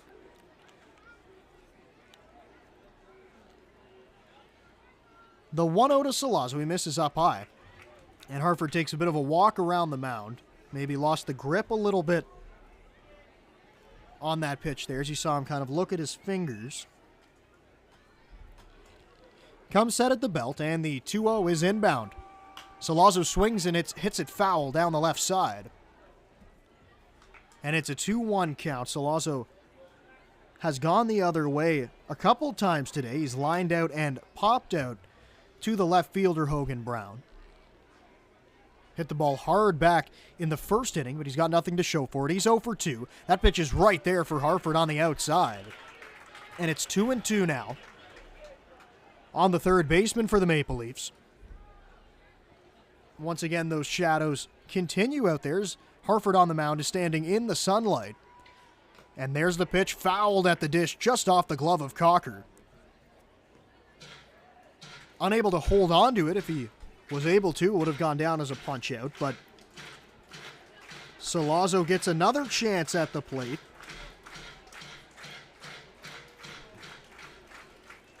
And it's 2-2. Big Jackfish crowd here on a perfect Saturday night for baseball. The 2-2 from Harford. Breaking ball swung on and missed. Tag applied by Cocker. Swinging strikeout against John Salazzo. And that's the second out of the inning, and that's the fifth strikeout of the game for Jake Harford.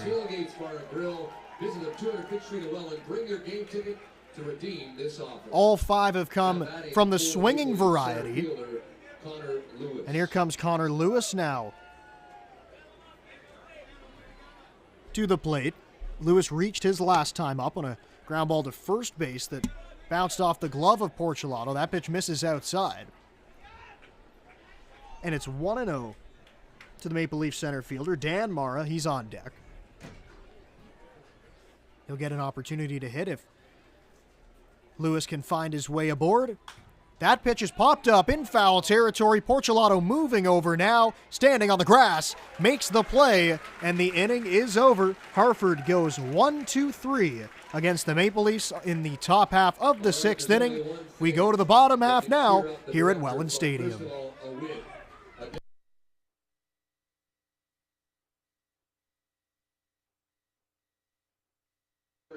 Stack and dash, great promotion. Fun activity. Ryan, who is going to have fun tonight? First of all, look at all these people here. This doesn't need to be cheered up.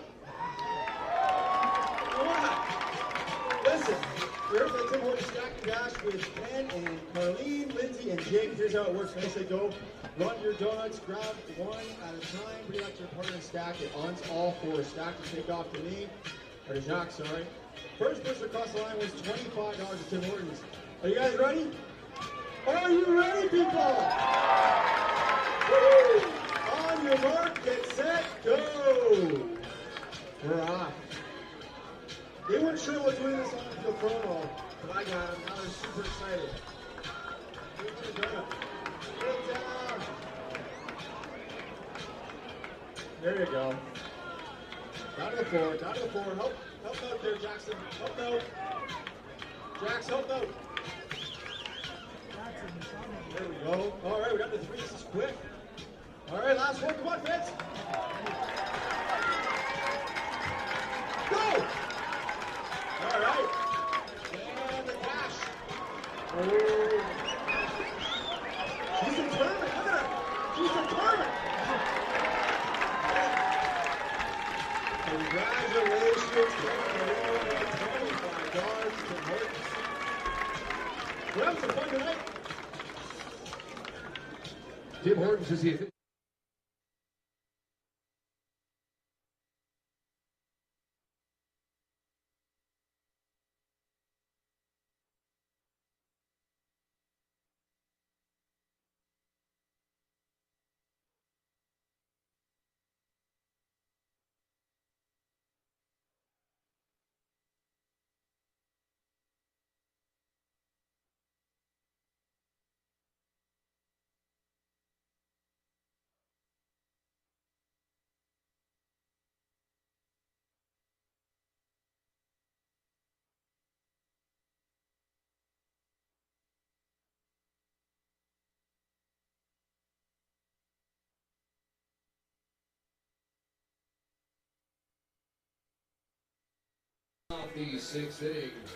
Mateo Porcelato now to the plate to lead off this sixth inning for the Welland Jackfish. 7, 8, 9 due up in this inning. Porcelato, Dupuis, and Brown.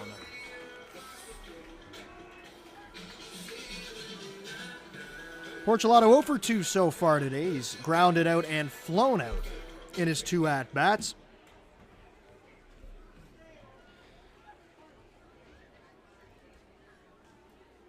Last time he flew out to center field, hit it decently hard out there. Connor Lewis made the play on it. That pitch misses inside as Castro starts off this sixth inning with a ball. Castro's given up 5 runs so far here today. That ball's hit hard out to second base, and it takes a hit on the second baseman, and now Porcelato's around first. He's headed to second, and he gets in there safe. That ball was smashed at the second baseman, Dan Mara, and he got hit hard, and he's still down on the grass.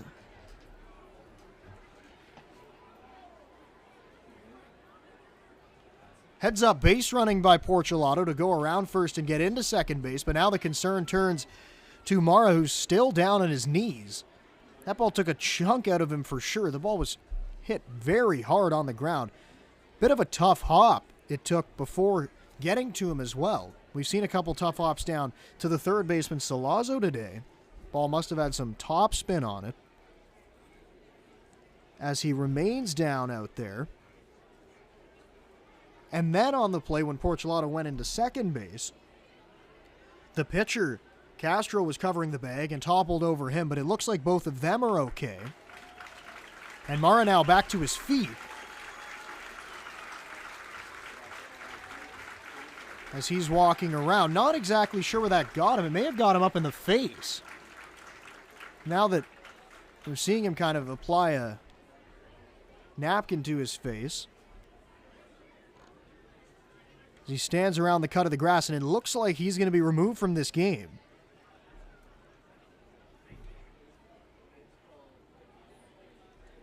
So Dan Mara slowly making his way off the field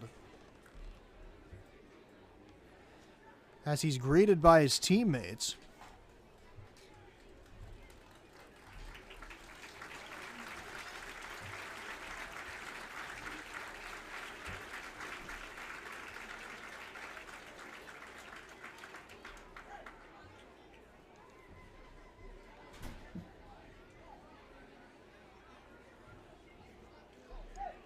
And we're not seeing anyone come out of the dugout as the Maple Leafs are standing out there looking towards the infield.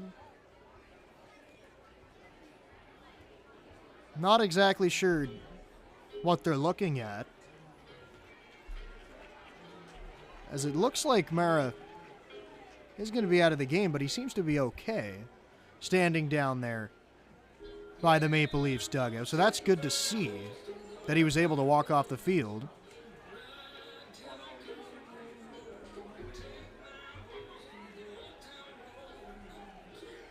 As we have a bit of a delay here.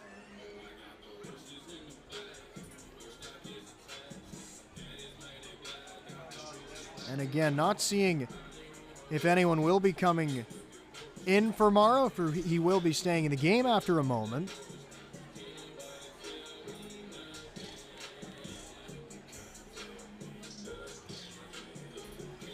So as we wait for this delay to clear up, and we'll be right back after this.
So we're back now as Tyler Dupuis comes up to the plate and got everything sorted out. So Dan Mara is going to come out of the game with an injury. So with that, their designated hitter to start the game, Dawson Parks, he's going to come into the outfield. He's going to now take over in left field. Grant Tomaine is moved from left field to second base. This ball's bounced on the ground to Vinicio at shortstop. They're going to go to third, and he's safe.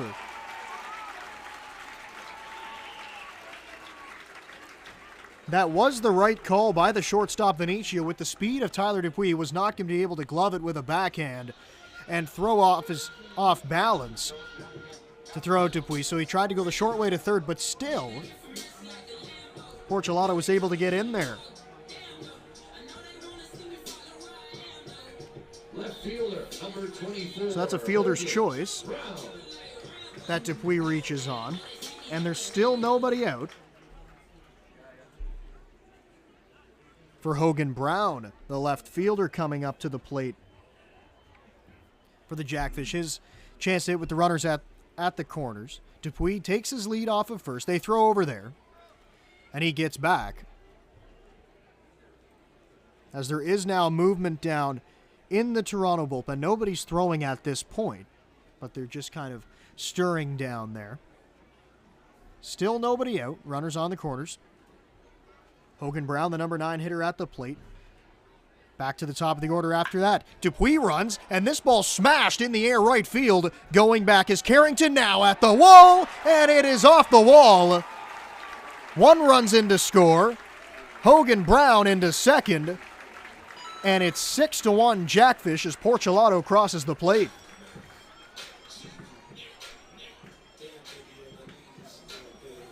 Center fielder, number 11, Gio Morello. So for Hogan Brown, that's his 15th RBI on the season. That ball was hit hard to right field. And there's still nobody out for Gio Morello now to the plate. Jackfish leadoff hitter today. He's 0 for 3 with an RBI. Grounded out to the shortstop twice, also grounded out to first base.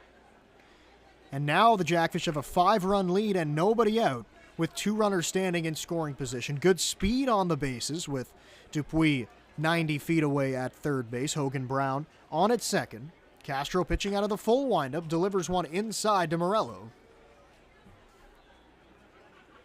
And it's 1-0 to the Jackfish leadoff man. Justin Gideon stands on deck. And now there is throwing down in the bullpen for Toronto as that ball's popped up into foul territory. Salazzo's going to give it a look. So is the new left fielder, Dawson Parks. Everybody clap your hands. That ball gets out of play, so it's a 1-1 count now to the Jackfish center fielder.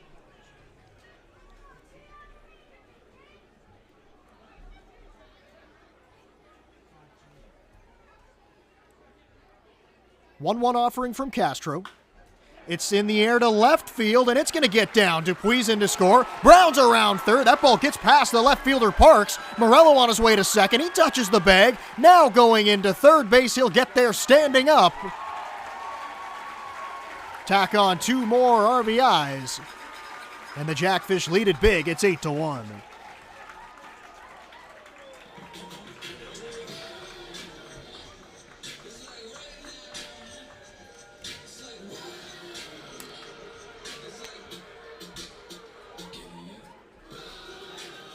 So now it is Justin Gideon with nobody out and a runner on at third base.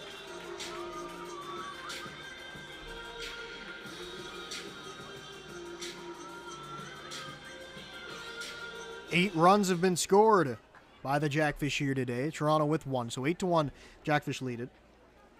Runner still 90 feet away at third base. First offering from Castro to Gideon, swung on and missed. And it's 0-1.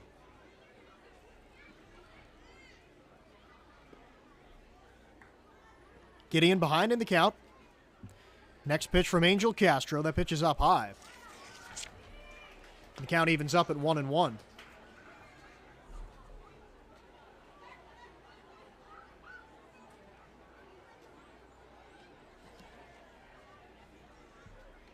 One offering to Gideon. It's fouled away.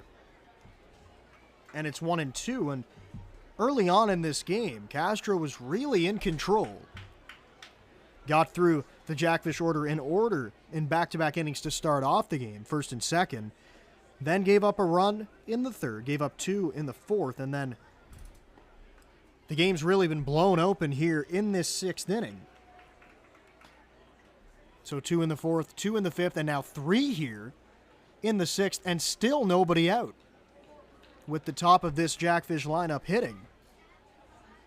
And a runner at third base. The 1-2 offering from Castro. That's a check swing. Bounced out there to the third baseman, Salazzo. The throw is there in time to record the first out of the inning. But on the play, Morello comes across the plate. So chalk that down as an RBI ground out for Gideon. Picking up his 30th RBI on the season. And it's 9-1.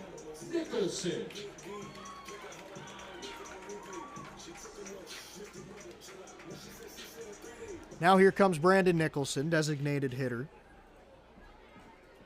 Here today. Pitch from Castro, swung on and missed. Nicholson has played every game in the outfield so far this season, so good opportunity here to get him maybe a half-day rest. Still keep that bat in the lineup, batting the number 3 spot. You love to have him in there every game.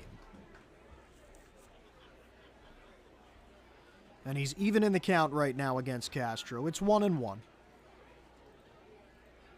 1-1 offering, skied in the air on the infield. John Salazzo, the third baseman, now crossing into foul territory, makes the grab. Nicholson is set down for the second out of the inning on a foul out to the third baseman, Salazzo. And now here comes Sam Cocker. Cocker's reached base twice in this game. He's also grounded out to the second baseman.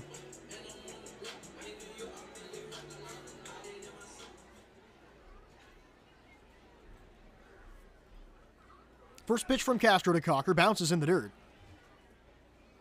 So ball 1 to the Jackfish catcher. Cocker has not driven in a run today. He's batting here with the bases empty. Defense playing at regular depth. And the 1-0 offering to Cocker. It's a breaking ball smashed on the ground. Picked up on the backhand by Vinicio, but he slips and can't make a play. Likely an infield single for Sam Cocker.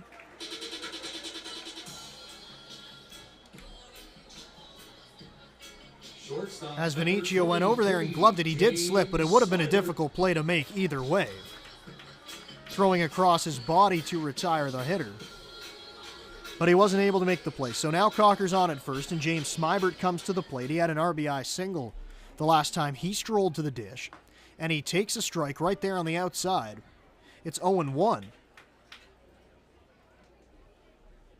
Cocker standing on first base. He has 10 stolen bases on the season. Pitch to Smybert, smashed into the gap. It's going to get down. Cocker around second base. He's being waved around third. Smybert to second. Big turnaround there. He's going to hold on. Cocker crosses the dish. And the Jackfish have hit double digits. It's 10-1.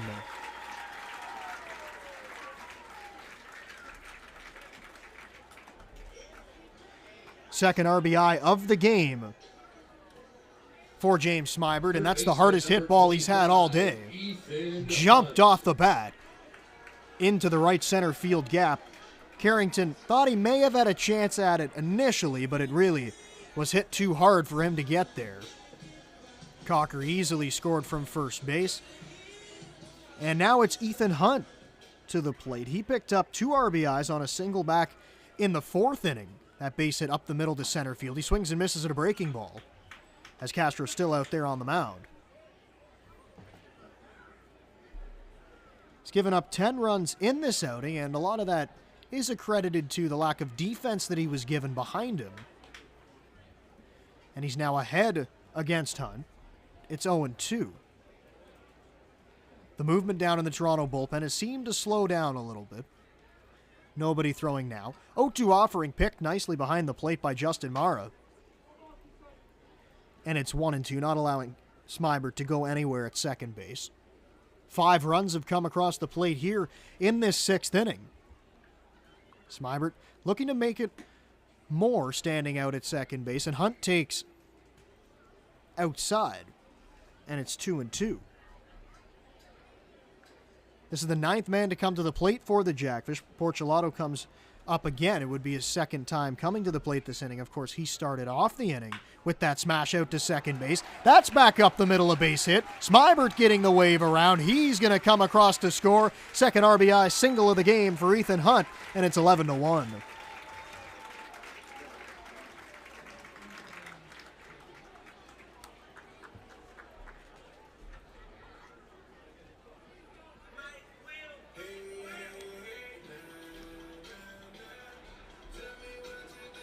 So Mateo Porcelato now comes up. He started off the inning by hitting a ball hard to the second baseman, Dan Mara, that kicked up and hit him up near the face, and he had to be removed from the game after that.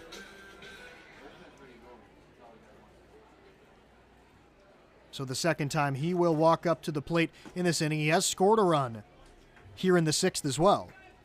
And this is kind of the MO of this Jackfish offense. You know, they have some good innings. They stay around in the ball game, and then they just have 1 or 2 innings where they absolutely explode. And the 6th inning has been that time here today, scoring 6 runs. That's smashed on the ground. It'll get through into right field. Hunt had to make an effort to get out of the way. So Porcelato on for the 2nd time here in the 6th.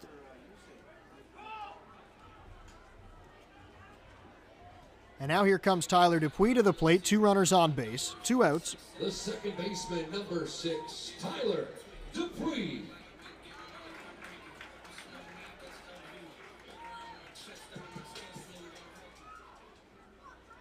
Castro's got his sign, and the offering to Dupuis. Hit to right field, sinking quickly towards the line. It drops fair. Hunt's around third base. He's going to score. Now, the stop sign's being put up, but the throw comes into second. It's not in time, and another run comes across the plate. Mateo Porcelato scores as the throw came into second. Dupuis, hustling out of the box, picks up a double. 2 more runs come across. It's 13-1. The Jackfish have scored 8 times in the 6th, and that will likely be all for the starting pitcher, Angel Castro.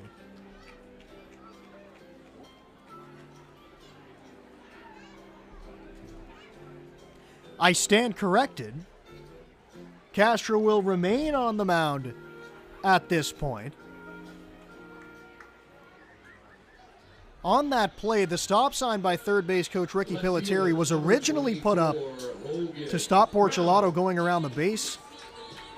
But Porcelato looked up, and once he saw the throw going into second, because Dupuis was hustling to get a hustle double, he scored with ease, and Dupuis did get into second base.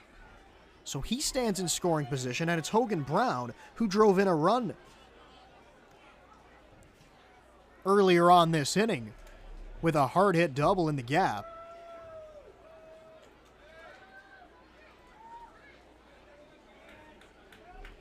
He's behind in the count right now to Castro. 0-1. The offering. It bounces to the plate. Dupuis going to be able to move up into third.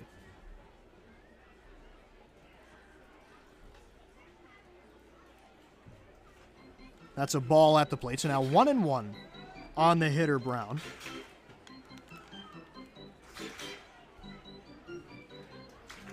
Brown reached on an error his first time up. He flew out to left field, and then, of course, that double earlier on this inning. 1-1 count. Castro pitching out of the windup again. He delivers, misses inside. Thought he got a strike. Wasn't given to him by Mike Guthrow, so now he's behind in the count, 2-1. That's a few times today he's thought he's had a strike on the inside specifically, and it wasn't given to him.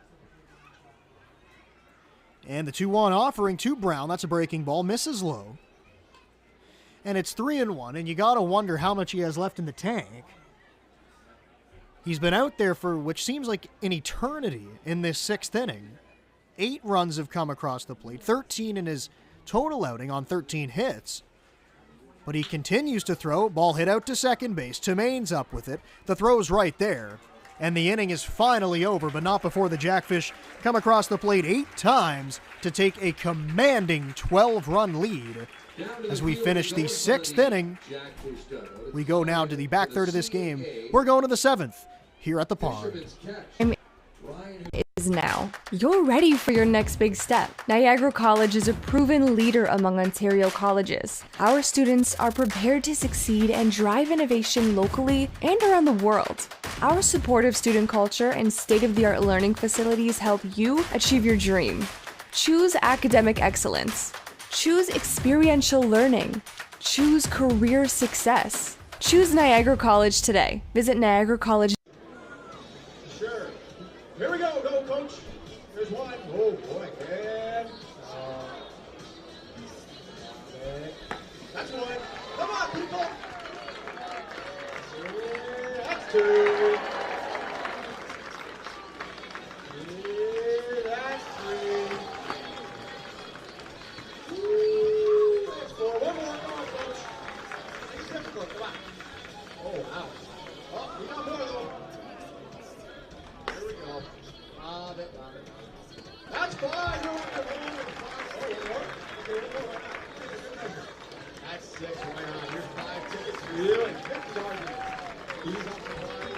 First, Niagara. Vance, one more time. Let's push Emily. There you go.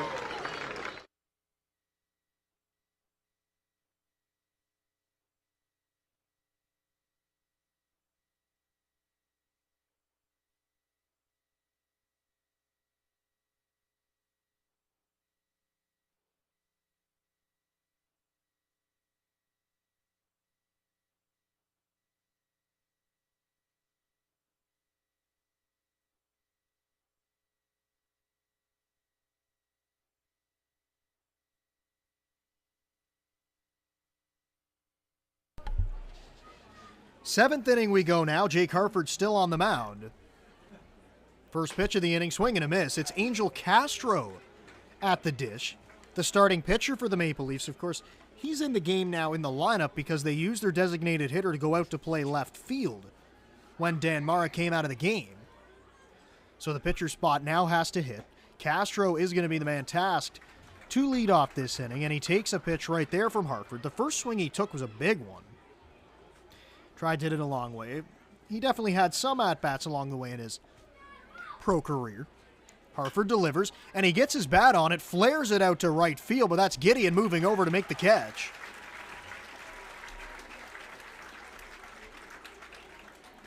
First baseman Damon Toppoli. So Angel Castro set down. And now here comes Damon Toppoli. He's the first baseman for the Maple Leafs today. He's 0 for 2, fouled out to right field on a nice play by Justin Gideon in the second inning, and then he lined out to center field. Once again, Morello had to make a nice catch on the ball. He takes the first pitch inside, and it's 1-0 to Toppoli. Hartford's been very strong in this outing. You look at the scoreboard, only 1 run given up. That came back in the fourth inning, and it's fouled away. 1-1 now.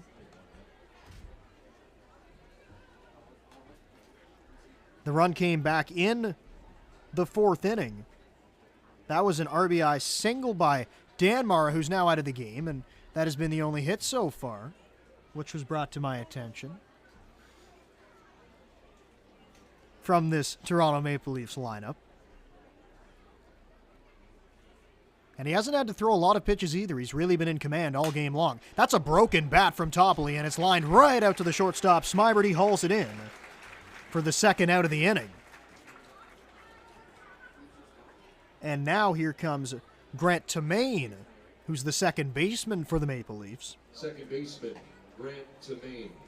Started the game in left field, but because of the injury, a bunch of changes had to occur. Now he's on the infield, so he'll hit with 2 outs and nobody on base. Hartford's offering is a breaking ball. It's outside, bounces in the dirt, and it's 1-0. Tamain so far today, he's 0 for 2. He struck out in the second, but was retired on a great defensive play by Ethan Hunt the last time he was at the plate, and he fouls it straight back off the meshing, and it's 1-1. It was that ball that was hit hard on the ground. Looked like it was ticketed for left field.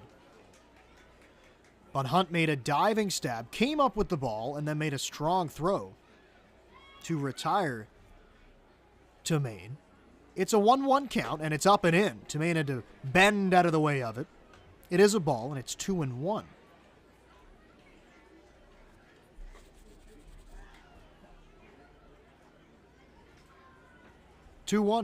On the way from Hartford. Fastball in the air, right field, moving over is Gideon. He gets in the alley and makes the catch to finish off the top half of the 7th inning. We go to the bottom of the 7th now, but before we do that, it's stretch time here in Welland. In the press box tonight. Harry Carey and a little take me out to the ball game. Thank you, Hot Rod Mahood. Holy moly, we have a crowd in the tropics. So everybody, get ready to shake those legs, stretch your legs, stretch your arms and your lungs. A 1, a 2, a 3. Take me out to the ball game. Take me out with the crowd. Buy me some peanuts and Cracker Jacks. I don't care if I ever get back, and it's root for the Jackfish. If they lose, it's a shame, 'cause it's 1, 2, 3 strikes around at the old ball game. All right, and as Snoop Dogg would say, this Corona is for you. And happy birthday to Grayson Hardwick. Good job.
Bottom half of the 7th inning now. Back to the top of the lineup for the Jackfish. And it's Gio Morello. He's going to face off against Adam Mara, the new pitcher, into the game. So we saw Dan Mara, Justin Mara in this game, and now the third of the three brothers. Pitcher Adam Mara, left-hander, sidearm pitcher. He deals a strike to Gio Morello. For Mara, he started with the Maple Leafs back in 2018 as that ball's lined to the first baseman Toppoli. For the first out of the inning, a quick out of the bullpen for Mara.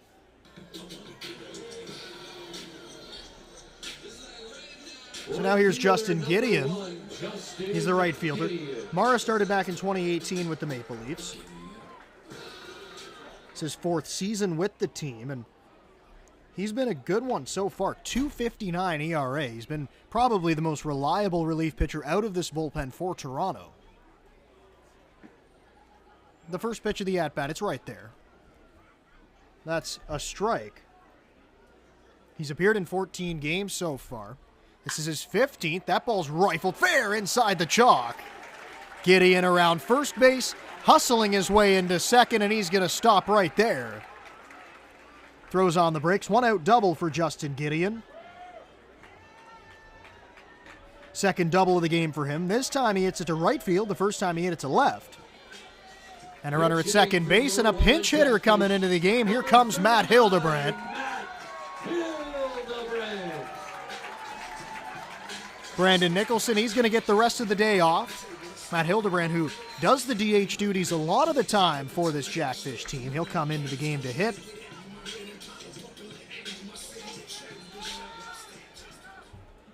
So 1 out now as Morello lined out to the first baseman Toppoli. Gideon hits a double. He's on second, and Hildebrand at the dish, takes a strike. It's 0-1.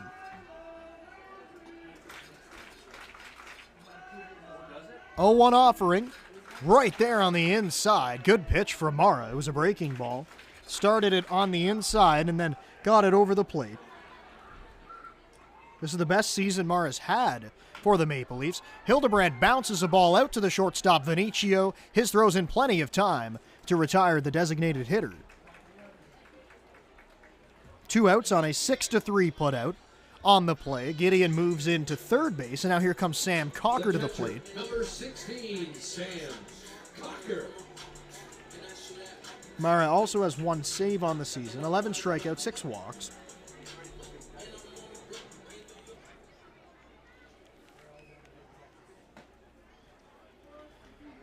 That's a called strike, and it's 0-1. If you look at the numbers for Mara throughout his career, games-wise, no starts in his IBL career.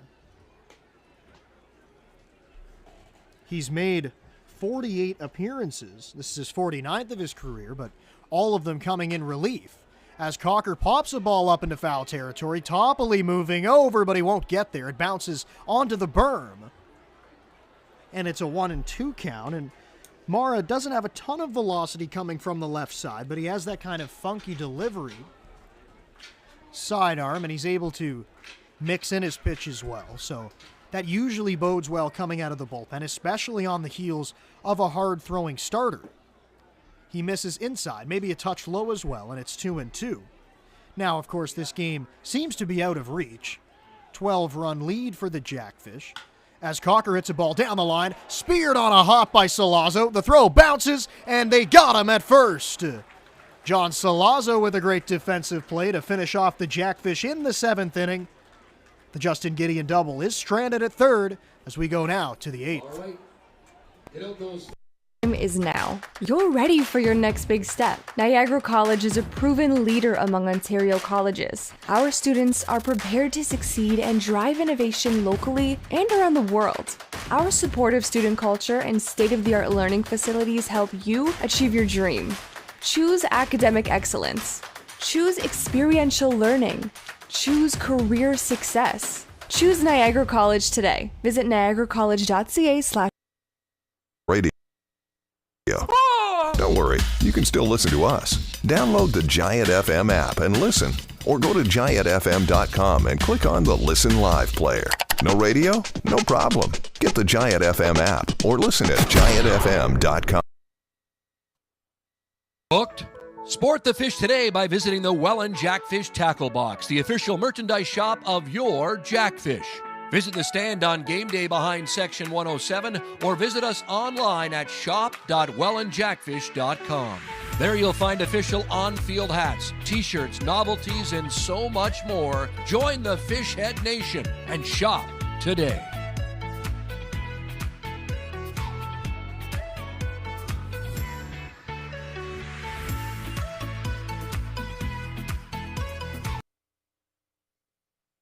Times when don't try this at home applies. I travel. I'm on the road a lot. Download the free Giant FM app and take us anywhere you want to listen to your hometown classics. Can listen whenever I want. You can't beat that. Get it now at Giant FM. 8th inning now, and a new pitcher into the game for Welland as Jake Harford throws 7 very strong innings, only giving up 1 hit, 1 run as well. He's out of the game, and it's Mike Wagner coming into the game now. This is his 4th appearance of the season. He's got a 3 ERA. He's really been effective coming out of the bullpen. The guy who does a couple different things for this Jackfish team. He started off the season in the lineup regularly. He's played 11 games as a position player. Was the shortstop to start the season. A very good defender. He has made 1 start this year. You remember that game, he only pitched the first inning. Jake Harford then came in after that, so now a little bit of a different look. Harford starting out the game and going 7, and then Mike Wagner coming in as he finishes up his warm-up tosses. He has 1 walk and 2 strikeouts so far in those 3 innings pitched, so seeming like he's really only a 1-inning guy. We'll see if he is stretched out a little bit farther in this game, but for sure he will get the 8th, and here comes Dawson Parks. He's struck out twice, and he's the left fielder now for the Maple Leafs. He started off the game as a designated hitter, but moved into left field after Dan Mara was removed due to an injury, and Grant Tomaine came in to play second base. Parks swings, puts a ball in play on the ground, out to second base. Dupuis quickly to first. One pitch, one out for Wagner coming out of the bullpen.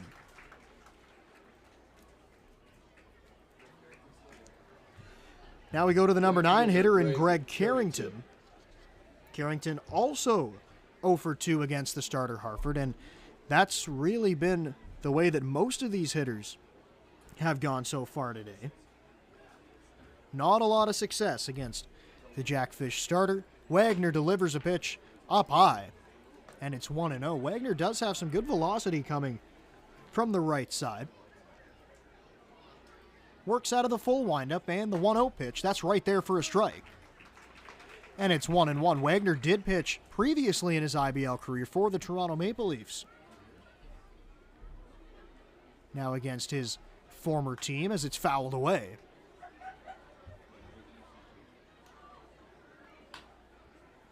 Went with a high fastball that time, and it was fouled off. He's ahead now 1-2 to Carrington. Jose Vinicio, he's on deck. Here comes the 1-2. It's popped up into foul territory. Hunt moving over. He'll give it a look, but it will drop in foul territory. Everyone had a long way to go to get that ball. Hunt really didn't have a chance on it. Smybert had a long ways to run from shortstop, and so did Hogan Brown in left field. So the count remains at 1-2 against the right fielder, Greg Carrington.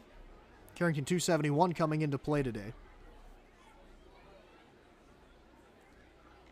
Wagner looking in. He's got his sign from Cocker and delivers another 1-2 pitch. Strike 3 called on the inside.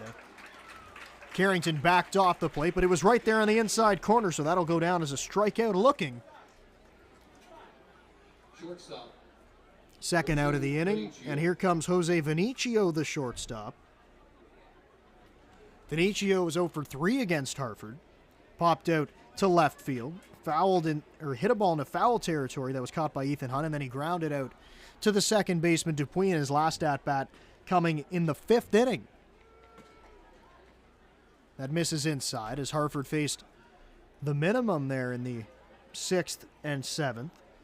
Wagner looking to do the same here in the 8th as the Jackfish lead by 12. It's 13-1. Vinicio way out in front of an off-speed pitch. And it's a 1-1 count now to the Maple Leafs shortstop. Vinicio also committed an error in this game, going back near the bag at second, had a ball kick off his glove.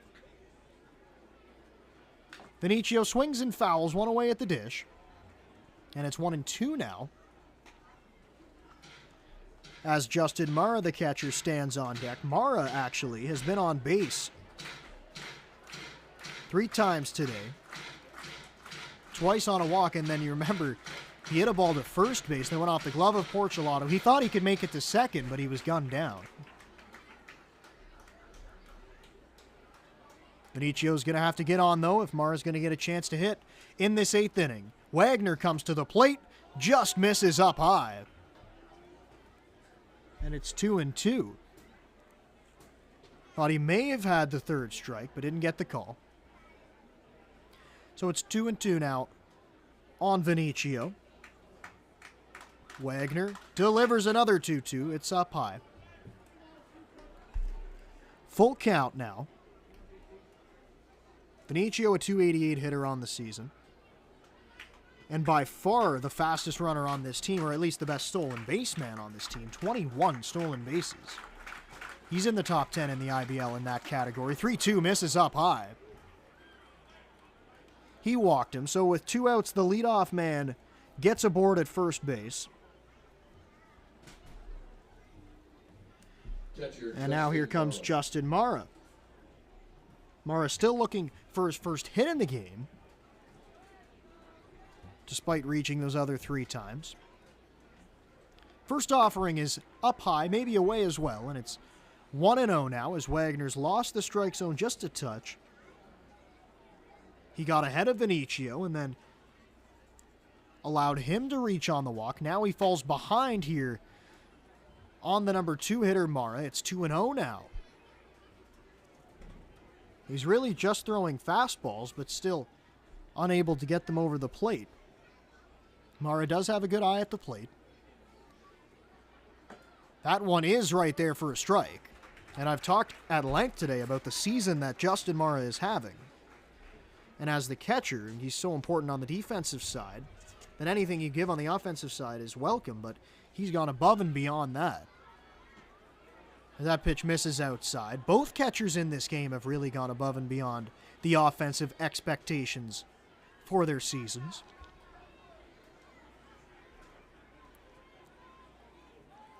The 3-1 pitch. That's bounced to first, right into the glove of Porcelato. He steps on the bag to finish off the top half of the 8th inning. Jackfish still lead it big. It's 13-1 as we go to the bottom half of the 8th.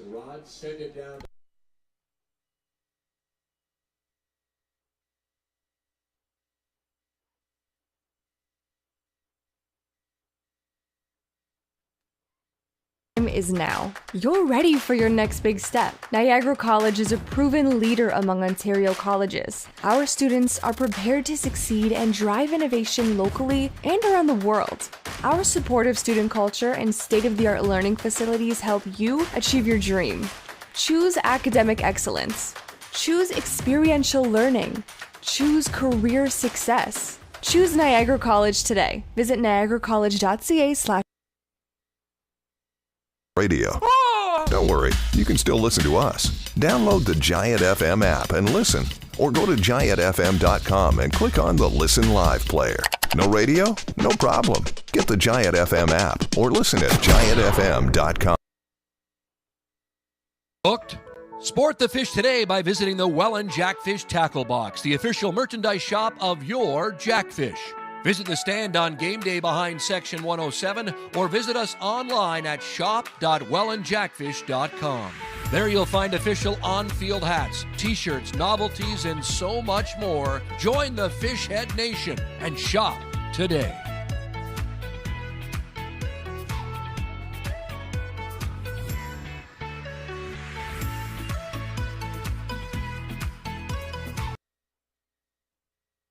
Times when don't try this at home applies. I travel. I'm on the road a lot. Download the free Giant FM app and take us anywhere you want to listen to your hometown classics. Can you listen whenever I want? You can't beat that. Get it now at Giant FM.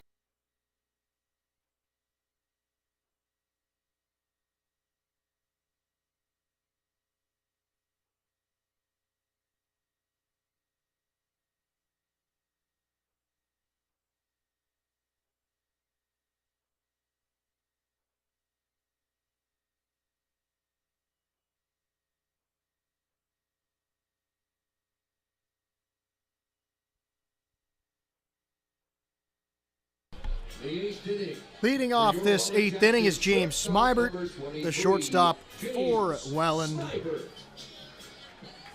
He's had a good game today. 3 for 4. 2 doubles and a single.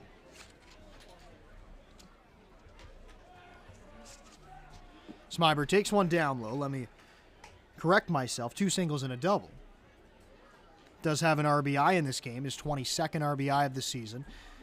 Side-arming lefty Adam Mara, still in the game for the Maple Leafs, and he gets Smybert to swing and miss. This has got to be a tough at-bat for left-handed hitters. Mara delivers. Smybert bounces one on the ground foul. 5, 6, 7 due up. Smybert, Hunt, and Porcelato. Everyone getting their 5th at-bat in this game, and that's strike 3 called on the outside by Mike Guthrow. Smybert down on strikes for the first time today. The third baseman, number 25, and there's one out, and here comes Ethan Hunt.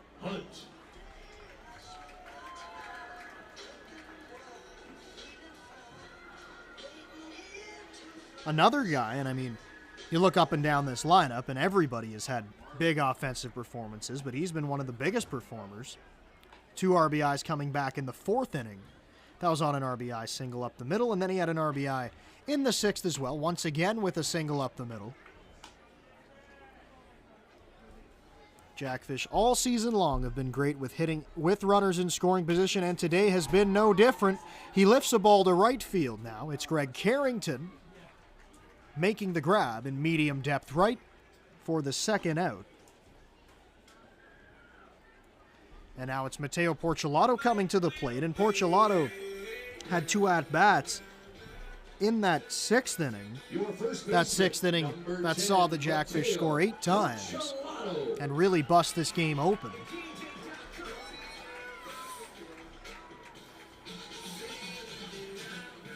Mara's going to get another chance to face a left-handed hitter. First offering to Porcelato, nice breaking ball. It's right there for a strike. He's done that a few times here today where he started that breaking ball inside against the lefty and then let it break right back over the middle of the dish. That time he comes with a fastball, but he misses outside. And it's 1-1 on the Jackfish first baseman. Mara looking to retire them in order. He misses outside, and it's 2-1. There is some movement down in the Jackfish bullpen, so likely Mike Wagner is done after 1 inning of work. Porcelato bounces a ball out to first base, knocked down by Toppoli, flip it to the bag, not in time, as Mara did not step on the base. Dale LeGros saying safe and making the sign that Mara was off the bag, so Porcelato reaches on the air. The catcher, correction, second baseman, number 6, Tyler Dupuis. So now here comes Tyler Dupuis. Second baseman here for the Jackfish is 2 outs and a runner on at first base. Toppoli, the first baseman, not going to hold the runner there. That's right there on the outside for a strike against Dupuis. Dupuis been on base 3 times today. He had a ringing double back in the 3rd, and then he had a hustle double the last time he came to the plate. He's also scored twice in this game. We've seen his speed on display numerous times as he fouls one away.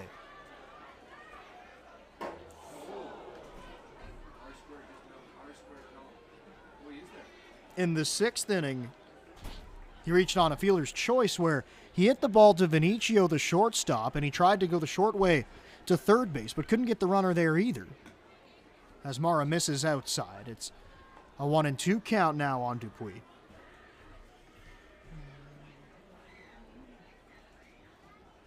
Dupuis 308 coming into play today, and he bounces a ball foul down the left side.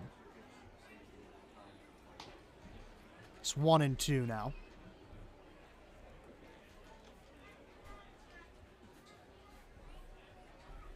Mara delivers. Dupuis, it got in on his hands, but he hits it out to medium depth center field. That's Connor Lewis right there to make the grab. And finish off the Jackfish. They don't score here in the bottom half of the 8th inning.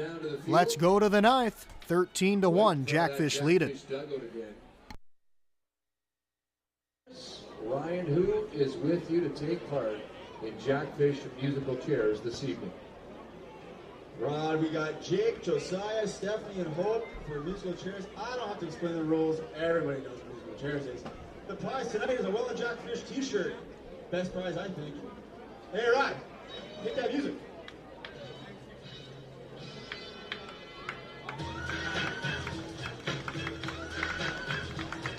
Hey, make some noise. Come on.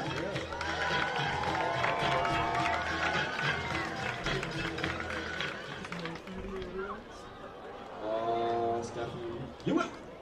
All right, down to 3. Here we go. Oh, I love this song. Where did you come from? Where did you go? Where did you come from? Cotton Eye Joe. Where did you come from? Where did you go? Where did you come from? Cotton Eye Joe. See you later, Richard. All right, we're done to Josiah and Hope. Here we go. Last round. Oh, great tune. Let us will play for a bit.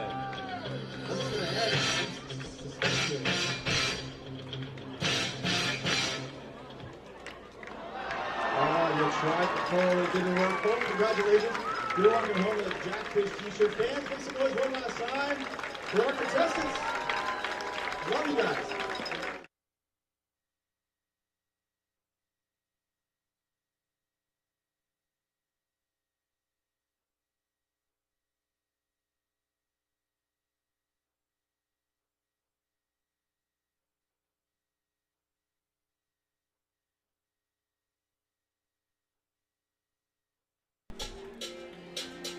Ninth inning time now as the Jackfish relief pitching ace Davey Mendez is into the game.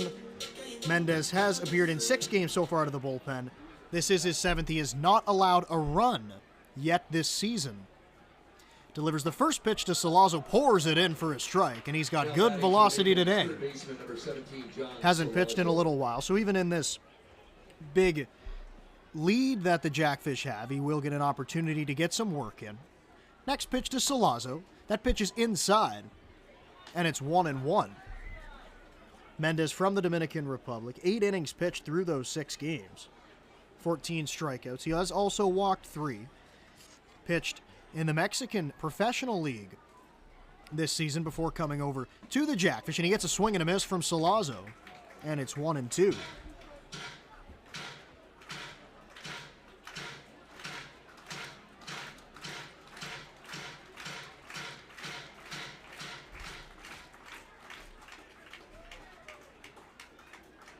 1-2 offering to Salazzo. Breaking ball just missed inside. Tried to get the called strike. Wouldn't get the call from Mike Guthrow, so now it's 2-2, and likely I would think he goes back to the fastball here. Seeing Salazzo was not able to catch up to it earlier on in the at-bat. Pitching out of the full windup and delivers a 2-2. It's a breaking ball. Strike 3 on the outside. He did go back to the soft stuff, and he gets the punch out. Salazzo down looking. There's one gone, and here comes Connor Lewis, the center fielder to the plate. Second man that will face Davey Mendez here today.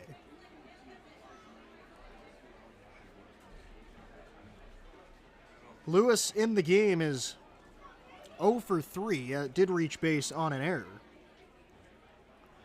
Popped out into foul territory his last time up. This time he pops it up into foul territory once again. Porcelato to the wall, but it'll just get foul into the seats. Lewis was on that fastball from Mendez.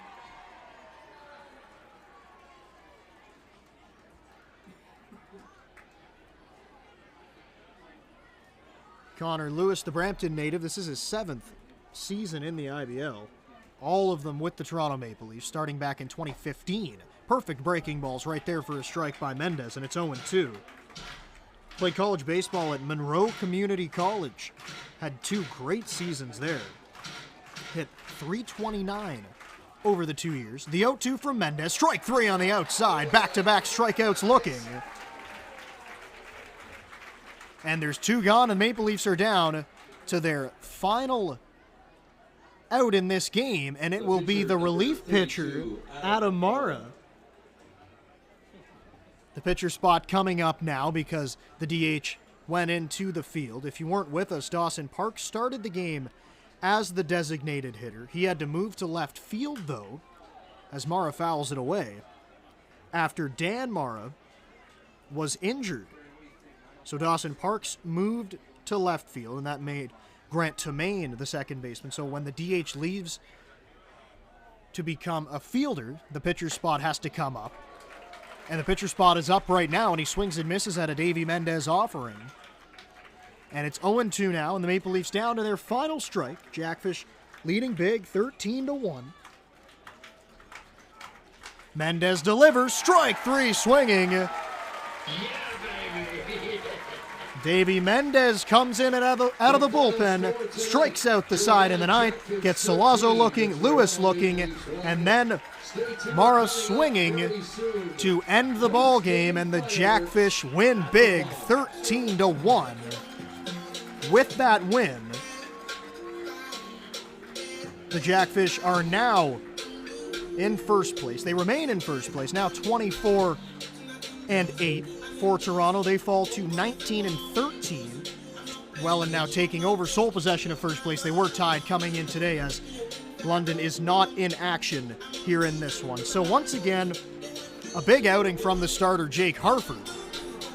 He got things off on the right foot, only allowed one hit throughout his outing. Mike Wagner comes in after him. And then Davey Mendez finishes it off in the ninth. On the offensive side of the ball, Morello had 3 RBIs. So did Ethan Hunt. Really all around, just a great offensive game when you score 13 runs and pick up the win. So a 13-1 win once again. Welland now in sole possession of first place in the IBL. For everyone here at the Welland Jackfish, thank you for coming along. For our producer, Brent, I'm Brendan Lang. Jackfish win it, and have a great night.